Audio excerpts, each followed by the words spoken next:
নমস্কাৰ প্ৰতিদিন টাইপৰ সমূহ দৰ্শকক স্বাগতম জনাইছো আৰম্ভ কৰিছো আমাৰ আজিৰ অনুষ্ঠান অভিমত প্ৰিয় দৰ্শক আজিৰ অভিমতত আমাৰ লগত উপস্থিত আছে বিটিআৰৰ মুৰব্বী ইউপিপিএলৰ সভাপতি প্ৰমোদ বড়ো ডাঙৰীয়া ইতিমধ্যে আপোনালোকে কামিং আপ দেখিছে গম পাইছে সকলোখিনি কথা বিটিআৰৰ নিৰ্বাচন তেনে সমাগত যোৱা কিছুদিনত বিটিআৰৰ যে ৰাজনৈতিক পৰিৱেশ টেলিভিছনতে হওক বাতৰি কাকততে হওক আপোনালোকে পঢ়িছে বা দেখিছে মুখ্যমন্ত্ৰী হিমন্ত বিশ্ব শৰ্মাৰ পৰা আৰম্ভ কৰি দিলীপ শইকীয়াৰ পৰা হাগ্ৰামা মহিলাৰী প্ৰমোদ বড়োলৈকে সকলো যোগদানদেহী মনোভাৱেৰে এক প্ৰকাৰ বিটিআৰৰ নিৰ্বাচনত উবুৰি খাই পৰিছে আৰু তেনেকুৱা সময়তে আজি আমি প্ৰথমবাৰৰ কাৰণে বিটিআৰৰ নিৰ্বাচনৰ সন্দৰ্ভত কথা পাতিবৰ কাৰণে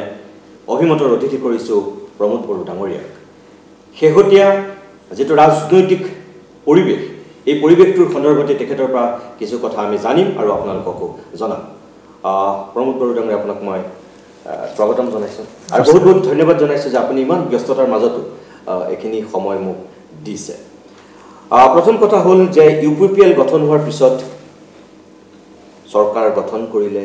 আপুনি মুৰব্বী হ'ল 5 বছৰ এতিয়া শেষ হোৱাৰ সময় এই 5 বছৰীয়া যেটো আপোনাৰ ৰাজনৈতিক অভিজ্ঞতা এটা দীঘলীয়া সময় আপুনি ছাত্ৰ সংগঠনৰ নেতৃত্ব এটা বড়ো জাতীয়তাবাদৰ লগত খুব ওচৰৰ পৰা জড়িত হোৱা এগৰাকী প্ৰকৃত আপুনি সেনানী এই যেটো আপোনাৰ ৰাজনৈতিক যাত্ৰা আৰম্ভ হৈছিল 5 বছৰ পূৰ্বে এতিয়া এই যাত্ৰাটো মোটামুটি আকৌ এটা নতুন পৰীক্ষাৰ আপুনি অৱতীৰ্ণ হ'ব আপুনি নিজে কি বুলি ভাবিছে যে আপুনি জানেকৈ মুৰব্বীৰ আসনত বহিছিল বিটিআৰৰ যেখিনি প্ৰতিশ্ৰুতি দিছিল যেখিনি সপোন দেখিছিল আপুনি কিমানখিনি সফল হ'ল আপুনি মই ধন্যবাদ জনাইছো আপোনাক কোকৰাঝাৰলৈ অহাৰ কাৰণে মূল কথাটো হৈছে কি হয় এটা দীঘলীয়া এটা সংগ্ৰামী এটা মোৰ জীৱনৰ এটা পাৰ্ট আছিল সংগ্ৰামৰ পাৰ্ট তো সেই পাৰ্টত বহুত কথা দেখিছিলো শিকিছিলো জানিছিলো বুজিছিলো কিন্তু ইটো গোটে ওয়ান সাইডেড এক্সপেৰিয়েন্স আছিল সেই সময়ত আমি দাবী কৰি আছিলো আন্দোলন কৰি আছিলো আৰু কমপ্লিটলি গভৰ্নমেন্টৰ এগেইনষ্টত থাকি কাম কৰিছিলো আৰু পিছত 2020ত মই পাৰ্টিত আহিলো মোৰ কাৰণে ইটো এটা প্ৰত্যাহ্বান স্বৰূপ আছিল কাৰণটো হৈছে মই জীৱনত কেতিয়াও পলিটিক্সত আহিম বুলি প্লেনিং কৰা নাছিলো হিটো মোৰ এমো নাছিলে আৰু হিটো মোৰ জীৱনৰ সপোন নাছিলে একো নাছিলে আপুনিও হিটো আগতে খুদিছে মোক দুবাৰমান তো সেই কাৰণে এইটো কমপ্লিটলি এটা নতুন এটা বিষয় মোৰ কাৰণে আছিল কিন্তু যদিও ইটো মোৰ এম এণ্ড অবজেক্টিভ নাছিলে জীৱনৰ হিটো এটা মোৰ কম্পালচন আহিছিল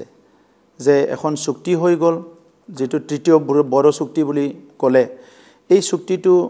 ৰূপায়ণ কৰিব লাগে আৰু সেই চুক্তিটো ৰূপায়ণ কৰিব লাগিলে আমি সিস্টেমত থাকি কাম কৰিব লাগিব আৰু আন কিছুমান সমস্যা আছিল যি সমস্যাবিলাকৰ সমাধানৰ ক্ষুত্ৰবিলাক সেই সময়ত ৰাজনীতি কৰি থকা ব্যক্তিসকলে মই ভাবিছিলো কি সেই ক্ষুত্ৰবিলাক তেখেতসকলে ঢুকি পোৱা নাই বা বিচাৰি পোৱা নাই ইয়াৰ এটা কথাটো হৈছে কি শান্তি প্ৰতিষ্ঠা কৰা পিছ বহুত মানুহে ভাবে যে পিছটো এনেই অটোমেটিক্যালি আহি যায় আৰু শান্তি লাগে শান্তিটো তেনেকা কোনো ডিসকাশনৰ বিষয় বুলি নাভাবে বহুতে শান্তিটো এগেইন এনাদাৰ এটা ইস্যু আছিল হিটো হল সমন্বয় এনাদাৰ ইস্যু আছিল সিকিউৰিটি ফোৰ্থ ইস্যু আছিল ডেভেলপমেন্ট এই চাৰিটা বিষয়টো লৈ পেলাই আমিও যেহেতু সংগ্ৰাম কৰাৰ বিভিন্ন কাৰণৰ ভিতৰত এই চাৰিটা কাৰণ এটা আছিল তো এই কাৰণে মোৰ এই সময়ত এটা কম্পালচনৰ নিচিনা আহিছে বা এটা অপৰচুনিটিৰ নিচিনা আহিছে যে এবাৰ কামটো কৰি প্লাই চাব লাগে আৰু মোৰ জীৱনৰ লক্ষ্য আৰু উদ্দেশ্য যেটো সমাজক আগুৱাই নিয়া জাতিটোক আগুৱাই নিয়া গতিকে 2020 চনত যেটো এটা অপৰচুনিটি বা যেটো এটা কম্পালচন এটা আহিল এইটো মই অলপমান চ্যালেঞ্জটো একসেপ্ট কৰিলো যে যি হ'ব আগুৱাই যাব লাগিব তো সেই হিচাপে আমি ইলেকশনলৈ আহিল সৰকাৰো হল পৰৱৰ্তী সময়ত এই 4টা বছৰ 5টা বছৰ হ'বলৈ গৈ আছে এইখিনি সময়ত প্ৰথম মানে মনত ৰাখিলো যে শান্তিটো প্ৰতিষ্ঠা কৰিব লাগিব আৰু শান্তিৰ বিষয়টো যেটো স্কুল কলেজ ইউনিভাৰ্সিটি ডিসকাস নহয় শান্তিৰ বিষয়টো যেহেতু বহুত সময়ত ৰাজনীতিক প্লেটফৰ্মবিলাকত ডিছকাছ নহয় কিন্তু শান্তি নাথাকিলে এটা অঞ্চল আগুৱাই যাব নোৱাৰে ইয়াত শান্তিৰ এবসেন্সত বহুত কিবা কিবি হৈ থাকে যেটো নেকি আমাক সমাজক ক'ব নোৱাৰাকে ক্ষতি কৰে যেনেকৈ অশান্তি ভাইলেন্স হৈ থাকিলে ইন্টেলেকচুৱেল বিলাকে কথা নকয় সমাজৰ মানে বুদ্ধিজীৱীসকল বা যিবিলাক বৌদ্ধিক মহলে মনে মনে থাকে এনেকুৱা এটা পৰিৱেশ যি সকলে সমাজখন নেতৃত্ব দিব পাৰে অশান্তিৰ সময়ত সেই সকলে মনে মনে থাকে আৰু এনেকুৱা যদি মনে মনে থকা পৰিৱেশটো যদি 50 বছৰ হৈ যায় তেতিয়া এটা অঞ্চল বা এটা জাতি একদম তলত পৰি যাব তো আমাৰ কাৰণে চিন্তা আছিল যেহেতু আমি উত্তৰণটো বিচাৰো উন্নয়নটো বিচাৰো আগুৱাই যোৱাটো বিচাৰো সেই কাৰণে আমি সবে মিলি প্লাই ঠিক কৰিলো যে এই পৰিৱেশটো আমি ফেস কৰাটো ভাল সেই কাৰণে আমি ফেস কৰিলো আৰু এই 4টা বছৰত এই মেন 4টা পইণ্ট লৈ কাম কৰিলো কিমান সফল হ'ল আপুনি মইতো ভাবো সাস্টেইন হয় না নহয় এটো আৰু কৰিব লগা আছে কিন্তু ইতিয়ালৈকে সফল বুলি ক'ব লাগিব এনে মোৰ ডায়েৰীত সফল বিফল বুলি বিষয় নাই বাট ষ্টিল যেহেতু আমি কৰিবলৈ বিচাৰিছিলো কৰিছো আৰু এক্সাম্পল দিবলৈ কোনো বোমা ফুটা নাই গোষ্ঠীগত সংঘৰ্ষ হোৱা নাই সো আমি সফল বুলি ভাবিছো সেকেন্ড পইণ্টটো সবে আজি সমন্বয় এটা সময় আছিল দুজন ব্যক্তি এনেকা বড় অসমীয়া বহি কথা পাতিব নোৱাৰা নিচিনা হৈছিল পাতিলেও এটা সৌজন্যতাত পাতিলেও আন্তৰিকতা নাছিল এতিয়া কিন্তু এটো লাহে লাহে কৈ এই আন্তৰিকতাটো ঘূৰি আহিছিল আৰু 26টা জনগোষ্ঠীৰ মাজত not only between two communities 26 community একেলগে বহি প্লেনিং কৰিব পৰা পৰিৱেশ আহিছে সিকিউৰিটিৰ ক্ষেত্ৰত আপুনি দেখিছে যে এতিয়া ফিয়াৰ যেটো ফেক্টৰ আছিল লাহে লাহে মানুহ কথা কোৱা আৰম্ভ কৰিছে হাঁহিবলৈ আৰম্ভ কৰিছে এটা জনগোষ্ঠী আনটো জনগোষ্ঠীৰ প্ৰগ্ৰাম বিলাক জহা আৰম্ভ কৰিছে আগতে নুজাইছিল কোচ ৰাজবংশী সকলে এই চন্দ্ৰপাৰত কিবা প্ৰগ্ৰাম পাতে বড় নাহে বড় সকলে কিবা প্ৰগ্ৰাম পাতে কোনো কোচ ৰাজবংশী লোক নাযায় এটা লাহে লাহে সবে বিশুৱা বৈশাগু সবে আহা আৰম্ভ হৈছে সো হিটোটো আমি অলপ সফল হৈছো ডেভেলপমেন্ট ক্ষেত্ৰত যেটো আমাৰ এৰিয়া আছিল হিটো অলপমান নেগলেক্টেড নিচিনা আছিল আৰু কাৰণো আছিল যে ইমান আনসাৰ্টেন হৈ আছে ভাইলেন্স হৈ আছে ল এণ্ড অৰ্ডাৰ সিচুৱেচন হৈ আছে ইয়াৰ সুবিধাটো পলিটিচিয়ানো লৈছিল অফিচাৰো লৈছিল তো ইয়াৰ কাৰণে আমাৰ যি ইনডেক্স ডেভেলপমেন্ট ইনডেক্স নেশনাল লেভেলত লগি চালে বহুত তলত পৰি আছিল গতিকে আমি এসডিজি যেটো সাস্টেইনেবল ডেভেলপমেন্ট গোল আৰু নেশনাল ডেভেলপমেন্ট ইনডেক্স বিলাক চাই পেলাই এটা বিষয়ত আমি কাম আৰম্ভ কৰিলো এতিয়া হেলথ সেক্টৰত এডুকেশন সেক্টৰত বিভিন্ন সেক্টৰত আমাৰ ডিস্ট্ৰিক্ট এটাও অলপমান ওপৰত আহিছে বিটিআৰৰ নিৰ্বাচন যেহেতু একদম তেনে সমাগত স্বাভাৱিকতে আমি বিটিআৰৰ নিৰ্বাচনৰ সন্দৰ্ভতে তেখেতৰ সন্দৰ্ভত আমি কথা পাতিম আপুনি যিখিনি কথা কৈছে যে আপুনি 4.5 বছৰত মোটামুটি আপুনি যেনেকৈ সপোন দেখিছিল বা যেনেকৈ আপুনি ভাবিছিল কিছু পৰিমাণে আপুনি সফল হৈছে বুলি কৈছে আৰু মই ভাবো মোৰ সন্মুখত দুজন প্ৰমোদ বড়ো আছে এজন সংগ্ৰামী প্ৰমোদ বড়ো আৰু আনজন ৰাজনীতিক প্ৰমোদ বড়ো এতিয়া আপুনি সেই সংগ্ৰামী প্ৰমোদ বড়ো জনতকৈ এতিয়া ৰাজনীতিক প্ৰমোদ বড়ো জনক বিটিআৰৰ জনতাই বা অসমৰ জনতাই বেছিকৈ জানে বেছিকৈ চিনি পায় কেতিয়াবা অসমীয়া ভাষাৰ কথা আছে যে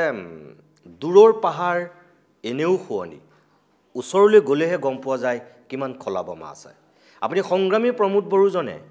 ৰাজনীতিৰ মেৰপেজটো আপুনি দূৰৰ পৰাহে দেখি আছিল এতিয়া আপুনি প্ৰত্যক্ষভাৱে সোমাই আপোনাৰ এই 4.5 বছৰত বা এই 5 বছৰত অভিজ্ঞতাটো আপোনাৰ কেনেকুৱা হৈছে মানে বিৰক্তি তিতা মিঠা এই সকলোখিনি কেনেকুৱা হৈছে কাৰণ আপুনি মই আকৌ কৈছো যে আপুনি দীঘলীয়া সময় আপচুৰ সভাপতি হৈ আছিল তেতিয়া আপোনাৰ যিখিনি অভিজ্ঞতা এতিয়াতো এই 4.5 বছৰত আপোনাৰ সম্পূৰ্ণ তাৰ পৰা আপুনি বেলেগ এজন হৈছে যিখিনি তেতিয়া আগতে আপুনি দাবী কৰিছিল প্ৰতিবাদ কৰিছিল ধৰ্ণা দিছিল আন্দোলন কৰিছিল এতিয়া সেইখিনি আপুনি নিজে জনতাক ফুলফিল কৰি দিবলগীয়া এটা আপুনি জাগাত আছে গতিকে আপোনাৰ সেই ক্ষেত্ৰত অভিজ্ঞতাটো কেনেকুৱা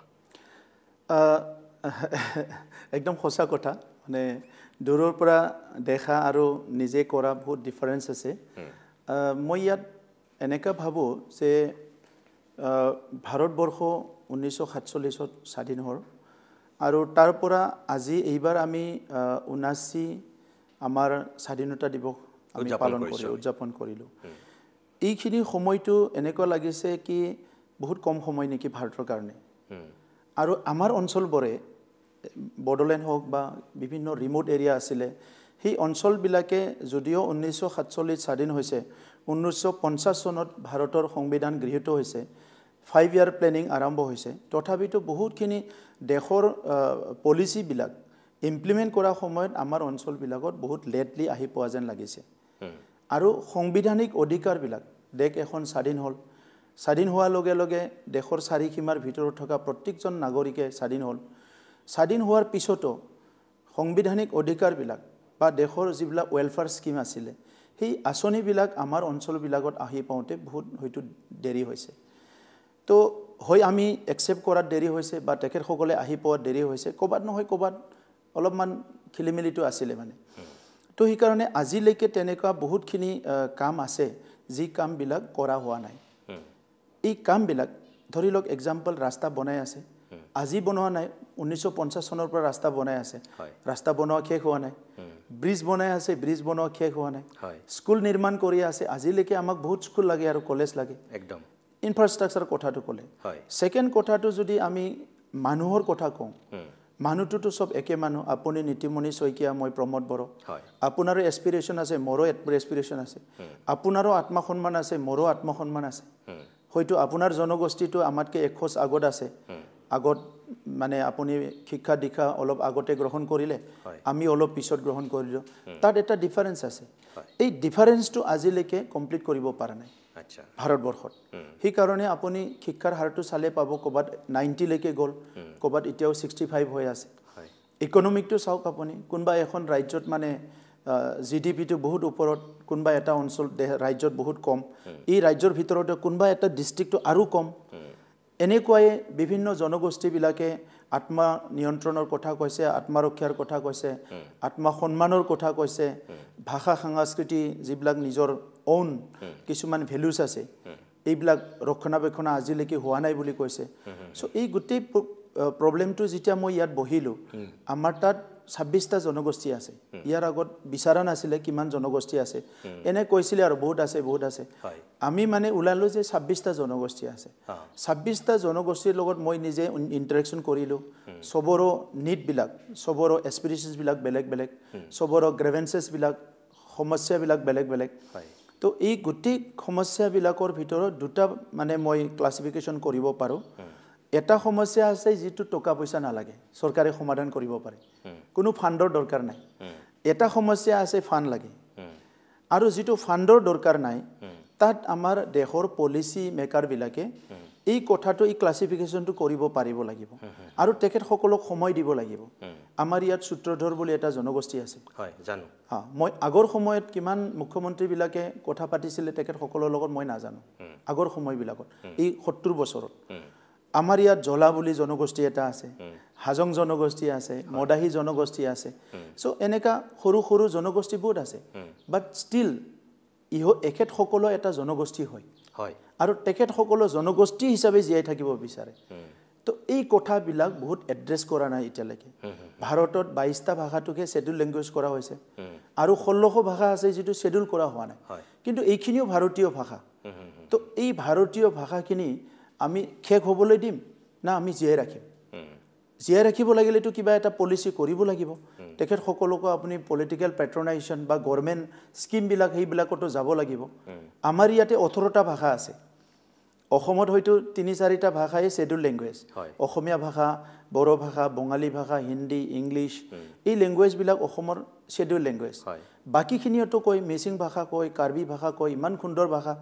এতিয়ালৈকে এক ডাইলুট হোৱা নাই ডিমাসা ভাষা আছে ৰাভা আছে বহুত জনগোষ্ঠীৰ ভাষা আছে এইবিলাক ক'বাত নহয় ক'বাত এতিয়ালৈকে এড্ৰেছ কৰা হোৱা নাই আৰু কিয় কৰা হোৱা নাই আৰু ভাৰতৰ সংবিধানটো 1950ত গৃহীত হ'ল ধুনীয়া এটা সংবিধান পৃথিৱীৰ ভিতৰতে দীঘলীয়া সংবিধান তাত বহুত আমাৰ কাৰণে সুবিধা আছে প্ৰটেকচনৰ কাৰণে এভৰিথিং হিউম্যান ৰাইট বা সব কিছু আছে কিন্তু তাত এটা মই এটা দেখিলো কি কমিউনিটি লাইনত ভাৰতখনত এই সংবিধানত বহুত বেছি জায়গা ৰাখা নাই আমাক সব নাগৰিক বনাই দিলে সো জুনাৰ যাৰ মানে 100 কোটি আছে ইও নাগৰিক জুনে মাগি খাই ইও নাগৰিক সো তাত এটা প্ৰবলেম এটা হৈ গ'ল কোনবা হাই কাষ্টৰ নাগৰিক একদম লো কাষ্টৰ নাগৰিক কাষ্টটো হাই লো নাই বড় কিন্তু হিটো সিস্টেমটো এতিয়াও চলি আছে পৰিবেশটো সো হি কাৰণে হি কমিউনিটি বিলাকে আজিলৈকে একদম ভাবে তেখেত সকলে যে আমাক কোনো নাচাই এই কথাটো মই ইয়াতে কাউন্সিলত এতিয়া এই ক্ষুদ্ৰ ক্ষুদ্ৰ জনগোষ্ঠীবিলাকক সবকো মাতি আনি যে আজি তেখেতসকলৰ কথাটো কেতিয়ালৈকে নেশ্যনত গৈ পাব কেতিয়ালৈকে ৰাজ্যত গৈ পাব আৰু নেশ্যনৰ ইণ্টাৰেষ্টটো বেলেগ তেখেতসকলৰ নেশ্যনৰ আমাৰ দেশৰ নেতাসকলৰ প্ৰায়ৰিটিটো বেলেগ সো এইটো প্ৰায়ৰিটি নহ'ব পাৰে ৰাজ্যখনত আজি প্ৰায়ৰিটি হ'ব পাৰে কালি প্ৰায়ৰিটি নহ'ব পাৰে তো সেই কমিউনিটিসকলক অলপমান বিশ্বাস দিয়াৰ কাৰণে অলপমান তেখেতসকলক জীয়াই থকাৰ কাৰণে অলপ সাহস দিয়াৰ কাৰণে আমি সব জনগোষ্ঠীৰে কমিউনিটি ভিজন ডকুমেণ্ট বনালোঁ সব কমিউনিটিৰে আপোনাক মই কপি দি দিম আৰু সেই কমিউনিটি ভিজন ডকুমেণ্টত আমাৰ কিছুমান এক্সপাৰ্ট আমি লগালোঁ এই আচলতে সেই জনগোষ্ঠীৰনো কি সমস্যা আছে আৰু তেখেতসকলনো কি বিচাৰে এই কথাখিনি আমি ওলালোঁ সব জনগোষ্ঠীৰে ডাঙৰ ডাঙৰ জনগোষ্ঠীবিলাকৰ কিবা এটা দিৱস আছে যিটো নেশ্যনেলি পালে ধৰি লওক খ্ৰীষ্টমাছ খ্ৰীষ্টানসকলৰ নেশ্যনেলি ইণ্টাৰনেশ্যনেলি হয় ঈদ পুৰা ৱৰ্ল্ডত হয় আমাৰো অসম ভাৰতত হোলী পুৰা ভাৰতত হয় তেনেকুৱা মানে দিৱালী পুৰা ভাৰতত হয় কিন্তু এই জনগোষ্ঠীবিলাকৰ কিবা নহয় কিবা ইহঁত তেখেতসকলৰ কাৰণে ভাল এটা উৎসৱ আছে যিটো ভাৰতৰ নহয় অসমৰো নহয় কিন্তু তেখেতসকলো ভাৰতীয় মানুহ হিচাপে বিচাৰে যে আমাৰো ৰিকগনিশ্যন পাওক এই 26টা জনগোষ্ঠীৰ আমি নেশ্যনেলি বা ষ্টেটত অবজাৰ্ভ নোহোৱা কিছুমান দিৱস আমি লৈছোঁ যিটো কাউন্সিলত আমি ৰিকগনিশ্যন দিছোঁ বাৰু খুব ভাল লাগিল আপোনাৰ এই কথাখিনি মই আৰম্ভণিতে আপোনাৰ এই কথাখিনি মানে জানি লৈছোঁ কিয় যে আপোনাৰ ভিজন আপোনাৰ যিটো চিন্তা কাৰণ আপোনাক একদম বহুত আগৰ পৰাই চিনি পাওঁ জানো আপুনি বড়ো ছাত্ৰ মানে নিখিল বড়ো ছাত্ৰ সন্থাৰ আপুনি সভাপতি হোৱাৰ আগৰ পৰাই আপোনাক জানো সেইকাৰণে আপোনাৰ এতিয়া যেহেতু ৰাজনৈতিক ক্ষমতাটো আপুনি পাইছিল গতিকে আপুনি কেনেকৈ আগবাঢ়িছিল অকণমান আপোনাৰ মুখেৰে জানি ল'লোঁ এই 4.5 বছৰীয়া শেষ হোৱাৰ সময়ত এতিয়া কিন্তু মই পুৰা একদম ৰাজনীতিৰ কথা কেইটামান সুধিম পোনপটীয়াকৈ আপুনি দ্বিতীয়বাৰৰ কাৰণে আকৌ আপুনি বিটিআৰৰ মুৰব্বী হ'ব পাৰিবনে বাৰু আজিৰ দিনত চাওক এইটো বিটিআৰৰ যিটো আমাৰ 35 লাখ জনসাধাৰণ আছে ইয়াত প্ৰায় 26 লাখ ভোটাৰ আছে তেখেতৰ ওপৰত নিৰ্ভৰ কৰিব আপুনি মোক যেহেতু জানে আৰু মোৰ স্বভাৱগতভাৱে মই মানে বেলেগৰ নিচিনা ক'ব নিবিচাৰোঁ বহুত কথাটো ক'ব পাৰোঁ মই আৰু মই দল চলাই আছোঁ দলৰ সভাপতি হয় মই BTC এতিয়া আজিৰ তাৰিখত মই BTCখন চলাই আছোঁ তো মোৰ যিটো অনুভূতি মোৰ যিটো ফিলিংছ আৰু মোৰ যিটো আণ্ডাৰষ্টেণ্ডিং বড়োলেণ্ডৰ মানুহে UPPLক ভালকৈ চিনি পোৱা হৈছে আৰু এটা বিগ নাম্বাৰ ইণ্টেলেকচুৱেলে হওক বা ডাঙৰ এটা সংখ্যা ইয়াৰ জনসংখ্যা আমাক মৰম কৰা হৈছে বুজি পোৱা হৈছে আমাৰ ওচৰ চাপিছে তো সেইটো মতে মই ভাবোঁ যে এই যে আহি থকা নিৰ্বাচন 5th যিটো কাউন্সিল ইলেকশ্যন ইয়াত আমিয়ে সবচে লাৰ্জেষ্ট পাৰ্টি হিচাপে আহিব পাৰিম সেইটো মোৰ এটা বিশ্বাস আছে ওকে এই যে আপোনাৰ বিশ্বাস আছে আৰু আপুনি ক'লে যে 26টা জনগোষ্ঠীক লৈ আপুনি কিছু কাম কৰিলে তেওঁলোকৰ আবেগ অনুভূতিক আপুনি সন্মান জনালে ইয়াৰ আগতে এইটো বিটিআৰত হোৱা নাছিল তাৰ পিছতো স্বয়ং অসমৰ মুখ্যমন্ত্ৰীগৰাকীয়ে বিটিআৰৰ এইবাৰৰ নিৰ্বাচনৰ কেম্পেইনিঙত যোৱা প্ৰায় 20 দিনমান ধৰি ধাৰাবাহিক তেখেতে যি প্ৰচাৰ চলাইছে প্ৰত্যেক দিনেই মোটামুটি তেখেতে যিখিনি মূল কথা কৈছে সেইখিনিত কিন্তু তেওঁ কৈছে যে বিটিআৰত কোনো দ্বিতীয় শ্ৰেণীৰ নাগৰিক থাকিব নোৱাৰিব সম অধিকাৰ সকলোৱে পাব লাগিব আপুনি সকলোকে লৈ আগবঢ়াৰ কথা কৈছে কিন্তু ৰাজ্যখনৰ স্বয়ং মুখ্যমন্ত্ৰীগৰাকীয়ে আপুনি বেয়া নাপাব মই কোৱাৰ কাৰণে যে তেখেতে স্পষ্টকৈ কৈছিল বা বিজেপিয়ে স্পষ্টকৈ কৈছিল যে আমি UPPLৰ বিৰুদ্ধে আমি বা BPFৰ বিৰুদ্ধে আমি একো নকওঁ বা তেওঁলোকৰ বিৰুদ্ধে আমি নিৰ্বাচন নেখেলোঁ আমি আমাৰ বিজেপিৰ হৈ পেলাইহে আমি কথাখিনি ক'ম আৰু আমাৰ মতে আমি আগবাঢ়ি যাম মোৰ আপোনাৰ সুধিবলগীয়া পোনপটীয়া প্ৰশ্নটো এইটোৱেই যে ৰাজনীতিত ক্ষমতাৰ কাৰণে দ্বন্দ্ব হ'বই সংঘাত হ'বই এইটো স্বাভাৱিক কাৰণ নিৰ্বাচনত জয়ী হোৱাৰ ওপৰতেই সকলোখিনি নিৰ্ভৰ কৰে কিন্তু সেই বুলি কিছুমান কথা ৰাজনীতিৰ ঊৰ্ধ্বটোক নেতাই কিন্তু বিচাৰ বিবেচনা কৰিব লাগে কাৰণ ব্যক্তিগতভাৱে মই বিশ্বাস কৰোঁ যে নেতাৰ লক্ষ্যৰ উদ্দেশ্য হ'ব লাগে সদায় সমন্বয় সম্প্ৰীতি একতা দৃঢ় কৰা কতো সংঘাত লগোৱা নহয় কতো দ্বন্দ্ব লগোৱা নহয় ইয়াত সঁচাকৈ আপুনি যিখিনি কথা কৈছে আপুনি মুখেৰেহে কৈছে নেকি আৰু প্ৰক্ৰিয়াকৈ আপুনি কি ইয়াত দুটা শ্ৰেণীৰ সৃষ্টি কৰিলে নেকি যে য'ত দ্বিতীয় শ্ৰেণীৰ নাগৰিক স্বয়ং মুখ্যমন্ত্ৰীয়ে ক'ব লগা হ'ল যে ইয়াত কোনো দ্বিতীয় শ্ৰেণীৰ নাগৰিক হিচাপে জীয়াই থাকিব নালাগিব সম অধিকাৰ পাব লাগিব বা ৰাজ্যিক বিজেপিৰ সভাপতিগৰাকীয়ে যিখিনি কথা কৈছে মোৰটো আপোনাক এতিয়া ক'বলৈ মন গৈছে যে আপোনাৰ ৰাজনৈতিক শত্ৰুতকৈ আপোনাৰ যি বন্ধু যি মিত্ৰ আজিৰ দিনত আপোনাৰ বন্ধুৰূপী সেই আটাইতকৈ ডাঙৰ ৰাজনৈতিক শত্ৰু হৈছে আপোনাৰ মিত্ৰই আজি আটাইতকৈ আপোনাৰ ডাঙৰ শত্ৰু হৈছে বিটিআৰত মানে আপুনি নিশ্চয় জানে মানে politician think of election and statesmen think of generation চ' এইটো এটা কথা এনাদাৰ কথাটো হৈছে কি ৰাজনীতিত কোনো শত্ৰু মিত্ৰ নাই ইটো গেম অফ মানে possibility anything can be happen চ' আজিৰ তাৰিখত বিজেপিয়ে তেখেতসকলৰ কোৰ কমিটিয়ে তেখেতসকলৰ কোৰ এজেণ্ডা তেখেতসকলেহে জানিব আৰু তেখেতসকলে যিবিলাক কথা কৈছে মে বি তেখেতসকলৰ কাৰণে correct may be I don't know' আমি যি কৰিছোঁ এইটো আমাৰ কাৰণে কাৰেক্ট আৰু আমি যিহেতু এই অঞ্চলক লৈ পেলাই 30-40 বছৰ সংগ্ৰাম কৰি আহিছোঁ LP স্কুলৰ পৰা আমি সংগ্ৰাম দেখিছোঁ আমাৰ দুটা জেনেৰেশ্যন একদম সিধা দুটা জেনেৰেশ্যন এই সংগ্ৰামত সময় দিলে আপুনিতো থাৰ্ড জেনেৰেশ্যন থাৰ্ড জেনেৰেশ্যন বহুতে জীৱনো দিলে আমি যদি চাওঁ মানে একদম 87ৰ পৰা যদি আমি চাওঁ মোটামুটি এতিয়া আপোনাৰ 40 বছৰে হ'ব দিয়কচোন বড়ো আন্দোলনটোৰ এনে 87ৰ পৰা যেটো বহুত মানে এগ্ৰেছিভলি হ'ল হিটো আদাৰৱাইজ 1967ত PTC জন্ম পাই উদয়াচল আৰম্ভ কৰিছিল হয় 1967 হেটো 1967 হয় তো এতিয়া এই যে নিজৰ দলৰ এজেন্ডাবিলাক তেখেতসকলৰ এজেন্ডাটো তেখেতসকলে লৈ যাব আমাৰ এজেন্ডাটো আমি লৈ যাম সো আমাৰ এজেন্ডাটো কি দীঘলীয়া সংগ্ৰাম কৰিলে বহুত মানুহৰ অকাল মৃত্যু হ'ব লগা হ'ল আমাৰ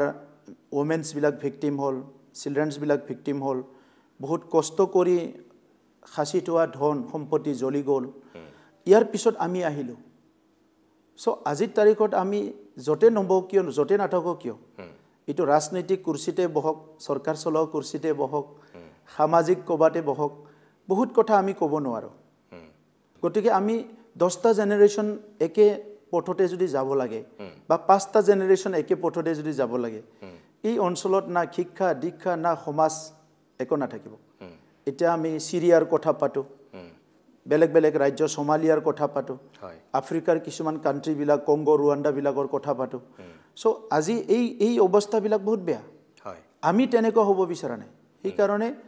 আমি সংগ্ৰাম কৰিছো ব্ৰেকো মাৰিছো সংগ্ৰাম কৰিছো ব্ৰেক মাৰিছো মই বড়ো নেতৃত্বক ধন্যবাদ দিম তেখেতসকলে সংগ্ৰাম কৰিছে জাতিৰ অস্তিত্ব ৰক্ষাৰ কাৰণে জীৱনো দিছে তেজো দিছে কিন্তু সময়ত ব্ৰেকো মাৰিছে গতিকে আজিৰ সময়ত কোনে কি কয় হিটো তেখেতসকলৰ পাৰ্টিৰ এজেন্ডা আমাৰ এজেন্ডাটো হৈছে যে আমি পৰিৱেশটো নষ্ট কৰিব বিচৰা নাই ৰাজনীতি আহিব যাব প্ৰত্যেক 5 বছৰৰ মূৰে মূৰে ইলেকশ্যন হ'ব কাউন্সিল ইলেকশ্যন হ'ব ইয়াৰ back to back assembly election হ'ব তাৰ পিছত পাৰ্লামেন্ট ইলেকশ্যন হ'ব ভোটটোৱে দি থাকিব লাগিব আগতো ভোট দি আহিছো সো প্ৰত্যেক ইলেকশ্যনতে হয়তো লিডাৰ চেঞ্জ হ'ব পাৰ্টি চেঞ্জ হ'ব কোনবা নহয় কোনবা আহি নেতৃত্ব দিব আজিৰ তাৰিখত মই আছো বুলি মোৰ ক্ষমতাটো মই ধৰি ৰাখিম বুলি মই ইমানলৈকে নাযাওঁ যে যত নেকি মোৰ জাতিটো কষ্ট পাব পাৰে মোৰ কাৰণে বেলেগ জনগোষ্ঠীয়ে কষ্ট পাব পাৰে আমাৰ ফাৰ্স্ট কথাটো হৈছে সমাজক লৈ জাতিক লৈ আমি আহিছো আৰু সমাজক লৈ জাতিক লৈ আমাৰ এক্টিভিটি আৰম্ভ হৈছে মানে সামাজিক জীৱন কাম কৰাটো আৰম্ভ হৈছে আজিলৈকে এইবিলাক আমি পাহৰি যোৱা নাই ৰাজনীতিক আহিছে বুলি আপুনি যেটো কথা কৈ আছে যে দীঘলীয়া সময় 29 বছৰ মই ছাত্ৰ সংগঠনত আছিলো এইফালে বেছি দীঘল আছে এইফালেটো 5 বছৰে হৈছে গতিকে এই 5 বছৰত আগৰ যেটো এক্সপেৰিয়েন্স আগৰ যেটো লাৰ্নিং হিটো এই 5 বছৰত কাৰেক্ট কৰাত মই সুবিধা পাইছো গতিকে আজি মই কাৰেক্ট কৰিবলৈ চেষ্টা কৰিছো আৰু যেহেতু পলিটিক্যাল সায়েন্সৰ ষ্টুডেন্ট নহলিও কামটো যেহেতু পলিটিক্সৰ লগত আছিল সেই সময়ৰ পৰাই ভাৰতবৰ্ষৰ কথাবিলাকো চাইছো পণ্ডিত জৱাহৰলাল নেহৰু ডাঙৰীয়াৰ পৰা নৰেন্দ্ৰ মোদীলৈকে কোনে কি কৰিলে কোনে কি পলিচি ল'লে গোপীনাথ বৰদলৈ ডাঙৰীয়াৰ পৰা আমাৰ ডক্টৰ হিমন্ত বিশ্ব শৰ্মা ডাঙৰীয়ালৈ কোনে কি কৰিছে কোনে কি কৰা নাই কাৰ সময়ত কোন জাতি সুৰক্ষিত আছিলে কাৰ সময়ত কোন জনগোষ্ঠী অসুৰক্ষিত হৈছে এই কথাবিলাক অধ্যয়ন কৰিছোঁ কাৰণ অধ্যয়ন নকৰিলে আমি সঠিক সিদ্ধান্ত ল'ব নোৱাৰিম সঠিক সিদ্ধান্ত ল'ব নোৱাৰিলে সঠিক নেতৃত্ব দিব নোৱাৰিম গতিকে আজিৰ তাৰিখত BTC ইলেকশ্যনটো সব ৰাজনৈতিক দলৰ কাৰণে এটা ফোকাছ হৈছে এটোতো হ'বই গণতন্ত্ৰ দেশত কিন্তু আমিতো মানে ইপি চেণ্টাৰত বহি আছোঁ যৰ পৰা ভূমিকম্প আৰম্ভ হয় আগত যৰ পৰা মানে গোটেই বড়ো আন্দোলন বা কিবা কিবি গতিকে যোনে ইপি চেণ্টাৰত বহি আছে মেইন জাগাত আমিতো আৰু চাই চিন্তিহে কথা কম চাই চিন্তিহে কাম কৰিম বুজি পাইছোঁ মই আকৌ আপোনাৰ কাষলৈ আহিছোঁ একদম খোলাখুলিকৈ কওঁ দূৰৰ শত্ৰুতকৈ কেতিয়াবা যদি ঘৰতেই কোনোবা শত্ৰু ওলায় তেতিয়া কিন্তু বৰ কষ্টকৰ হয় কিছুমান ক্ষেত্ৰত আপোনাৰ কাৰণে বাৰু এতিয়া অলপ তেনেকুৱা হৈছে নেকি ৰাজনীতিটো চাওক মোৰ কাৰণে অলপ বেছি ভাল হ'ল যে ৰাজনীতিত অহাৰ আগতে ভাৰতীয় ৰাজনীতিৰ ওপৰত বা আগৰ ইতিহাসবিলাকৰ ওপৰত অলপমান অধ্যয়ন কৰি আছিলোঁ যেতিয়া মই আন্দোলন কৰি আছিলোঁ সংগ্ৰাম কৰি আছিলোঁ সেই সময়ত ভাবি আছিলোঁ যে মই ভুলে কৰি আছোঁ না ভালে কৰি আছোঁ কাৰণ আন্দোলনটো বহুত ডাঙৰ কথা পিছফালে বহুত মানুহ আহিব ফলো কৰি এটা জাতিটো লাগি থাকিব সো ভুলে কৰিছোঁ না ভালে কৰিছোঁ সেইখিনি সময়ত যেতিয়া ইতিহাসবিলাক ষ্টাডি কৰিছিলোঁ তেতিয়া গম পালোঁ যে এনেকুৱা ঘটনাবিলাক সদায় হৈ থাকে আৰু আমাৰ ইয়াত যেতিয়া আমি ইণ্ডিয়ান পলিটিক্স বুলি ক'লে যেটো নেকি আমাৰ চাণক্য নীতি এই কথাবিলাককে বেছিকৈ ফলো কৰে চাই তো সেইবিলাক অলপমান অধ্যয়ন কৰিছিলোঁ তো এই কাৰণে মই মেণ্টেলি প্ৰস্তুত আছিলোঁ যে এনিথিং কেন বি হেপেন আৰু ইয়াৰ আগত বড়োলেণ্ডৰ অৱস্থাটো বহুত ভাল নাছিলে হয় দিন দুপৰতে মানুহ মাৰি পেলাইছিলে আমিও টাৰ্গেট আছিলোঁ আৰু আজিৰ কথা আপুনি পাতি আছে 2020তো ইলেকশ্যনৰ আগদিনা মোৰ কনভয়তে এটাক কৰিলে হয় মোৰ মনত আছে হা তো এই গোটেই পৰিৱেশটো মোৰ কাৰণে নতুন নাছিলে গতিকে সেই পৰিৱেশতকে এই পৰিৱেশটো মোৰ কাৰণে খুব চ্যালেঞ্জিং নহয় ক্ষমতাটো আজি থাকিব কালি নাথাকিব পাৰে এইটো চিৰস্থায়ী নহয় কিন্তু যেটো কাম কৰিবলৈ লক্ষ্য এটা আছে টাৰ্গেট আছে ইয়াৰ পৰা বিচলিত নহওঁ চাওক আপুনি ইমাত্ৰ যেটো কথা ক'লে যে মই আপোনাক ৰাজহুৱাকৈ কৈছোঁ এনেই ব্যক্তিগতভাৱে মই আপোনাক কেতিয়াবা ফোনত কৈছোঁ সেইটো বেলেগ কথা আজি মই আপোনাক এই অভিমতৰ মঞ্চত কৈছোঁ যে আপোনাক এটা কাৰণত সাধুবাদ দিবই লাগিব বা ধন্যবাদ দিবই লাগিব যে আজিৰ পৰা কেইবছৰমানৰ পূৰ্বলৈকে যেটো ডিভাইড আছাম 50-50 শ্লোগান আছিল বা যেটো আন্দোলন আছিল যি কাৰণতেই নহওক আপুনি সেইখিনি সেই প্ৰতিবাদ সেই ধৰ্ণা সেই আন্দোলনৰ পৰা আঁতৰি আহি আপুনি কিন্তু মানে সকলোকে লৈ আপুনি আগবাঢ়ি যোৱাৰ অসমখনৰ বৃহত্তৰ অসমখন এক হৈ থকাৰ সেই যাত্ৰাত আপুনি বিলীন হৈছে মোৰ প্ৰশ্নটো এতিয়া হ'ল যে সেইখিনিৰ কাৰণে আপুনি ধন্যবাদৰ পাত্ৰ চাবলৈ গ'লে মই কোৱা নাই আপুনি এইটো নাভাবিব যে মই এজন অসমীয়া হিচাপে বড়ো জাতীয়তাবাদটো থমকি গ'ল নেকি মই তেনেকুৱা মিনিং কৰিছোঁ আপুনি একদম ভুলতো নাভাবিব আকৌ মই বিচাৰোঁ যে আমাৰ ভাৰতবৰ্ষখনত যেনেকৈ নিৰ্দিষ্টকৈ কোনোবা কেইটামান মানুহক আমি আঙুলিয়াই ক'ব নোৱাৰোঁ যে এওঁই ভাৰতীয় বুলি ইয়াত কোনোবা মাৰাঠী ইয়াত কোনোবা তামিল ইয়াত কোনোবা তেলেগু ইয়াত কোনোবা মণিপুৰী ইয়াত কোনোবা পাঞ্জাবী ইয়াত কোনোবা অসমীয়ালৈ যেনেকৈ এটা বৃহত্তৰ ভাৰতীয় জাতি গঠন হৈছে অসমখনতো আমি কেইটামান নিৰ্দিষ্ট কোঁচ কলিতা বামুণ গোসাঁইক অকল আমি অসমীয়া বুলি ক'লে নহ'ব ইয়াত কোনোবা বড়ো ইয়াত কোনোবা মিচিং ইয়াত কোনোবা দেউৰী ইয়াত কোনোবা খামতি ইয়াত কোনোবা কাৰ্বি ইয়াত কোনোবা ডিমাচা ইয়াত কোনোবা ৰাজবংশী ইয়াত কোনোবা চাহ জনগোষ্ঠী এনেকৈ মানে যিমানখিনি আছে আপোনাৰ ইয়াত থকা 26টা জনগোষ্ঠীলৈকে সকলোকে লৈহে অসমখন হৈছে অসমবাসী হৈছে বৃহত্তৰ এটা মহাজাতি গঠন হৈছে এই যিখিনি আপুনি ক'লে যে 5 বছৰৰ যিখিনি শান্তি সমন্বয় সম্প্ৰীতি আপুনি আনিছে আমিও দেখি আছোঁ এইটোতো সঁচা কথা ইয়াত আগতে কোকৰাঝাৰলৈ আহিবলৈ ভয় হৈছিল এটা সময় আছিল এইটোতো মিছা কথা নহয় একদম সঁচা কথা কোকৰাঝাৰত সন্ধিয়া 6টা-7টা বজাৰ পিছত নিতাল নিস্তব্ধ পৰিৱেশ এইটোতো মিছা কথা নহয় দোকান পোহাৰ সকলো বন্ধ হৈ গৈছিল সেই কোকৰাঝাৰত এতিয়া ৰাতি 11টা বজালৈকে এটা পৰিয়ালে আহি পেলাই ৰাতিৰ আহাৰ গ্ৰহণ কৰে ৰেষ্টুৰেণ্টত গোটেই গাড়ী মটৰ চাইকেল এতিয়া ৰাতি 12টা 1টা বজালৈকে বেলেগ চহৰ নগৰত যিটো পৰিৱেশ কোকৰাঝাৰত সেই পৰিৱেশ এইখিনিতো সঁচা কথা দিয়কচোন আৰু এইখিনি আপোনালোকে সেই শান্তি সেই বস্তুটো ঘূৰাই আনিছে ইয়াত কোনোবাই হয়তো এতিয়া ক'ব যে আইন শৃংখলাটো দিছপুৰে নিয়ন্ত্ৰণ কৰে এইবোৰ দিছপুৰৰ কৃতিত্ব তেনেকৈ হয়তো ইয়াত যদি কৃতিত্ব লোৱাৰ যুঁজ চলে ৰাজনীতিত হয়তো কোনোবাই সেইটো দাবী কৰি দিব পাৰে যে এইটো দিছপুৰেহে কৰিছে ইয়াততো আপোনালোকৰ হাতত গৃহ বিভাগ নাই গতিকে এইটো আইন শৃংখলা আপোনালোকে একোৱেই কৰা নাই কিন্তু ইটোৰ লগত সিটো অংগাংগীভাৱে জড়িত হৈ আছে অকল পুলিচ মিলিটেৰীয়েই সকলো নিয়ন্ত্ৰণ নকৰে মানুহৰ মানসিকতা যিটো মেণ্টেলিটি যিটো বিশ্বাস যিটো আস্থা এইবিলাক মানুহৰ হৃদয়ৰ বস্তু এইবিলাক সামগ্ৰিকভাৱে পৰিৱেশটো তৈয়াৰ কৰা বস্তু গতিকে সেই পৰিৱেশটো ইয়াত আপোনালোকে তৈয়াৰ কৰিছে দুইটা পক্ষৰ ইয়াত মই ভাবোঁ সেই সহযোগিতাটোৰ কাৰণে এইখিনি পৰ্যায়লৈ আহিছে এতিয়া কথা হ'ল এই যে BTAD বা BTR শান্ত আগন্তুক দিনত ৰাজনীতিকৰ ভুল সিদ্ধান্তৰ কাৰণেই বা কিছুমান বক্তব্যৰ কাৰণেই আকৌ BTR উত্তপ্ত হ'ব পাৰে নেকি কেতিয়াবা চাওক এইটো নুই কৰিব নোৱাৰে মই আপোনাক যদি সিধা কথা ক'ব গ'লে আপুনি ওচৰ চুবুৰীয়া মণিপুৰৰ কথা কওক মণিপুৰত এটা সময়ত ইৰাম শৰ্মিলা হাংগাৰ ষ্ট্ৰাইক কৰি আছিলে বহুত বছৰ আপস্পা হাতাব লাগে বোলে arms for special power act তো মণিপুৰৰ বহুতখিনি অংশত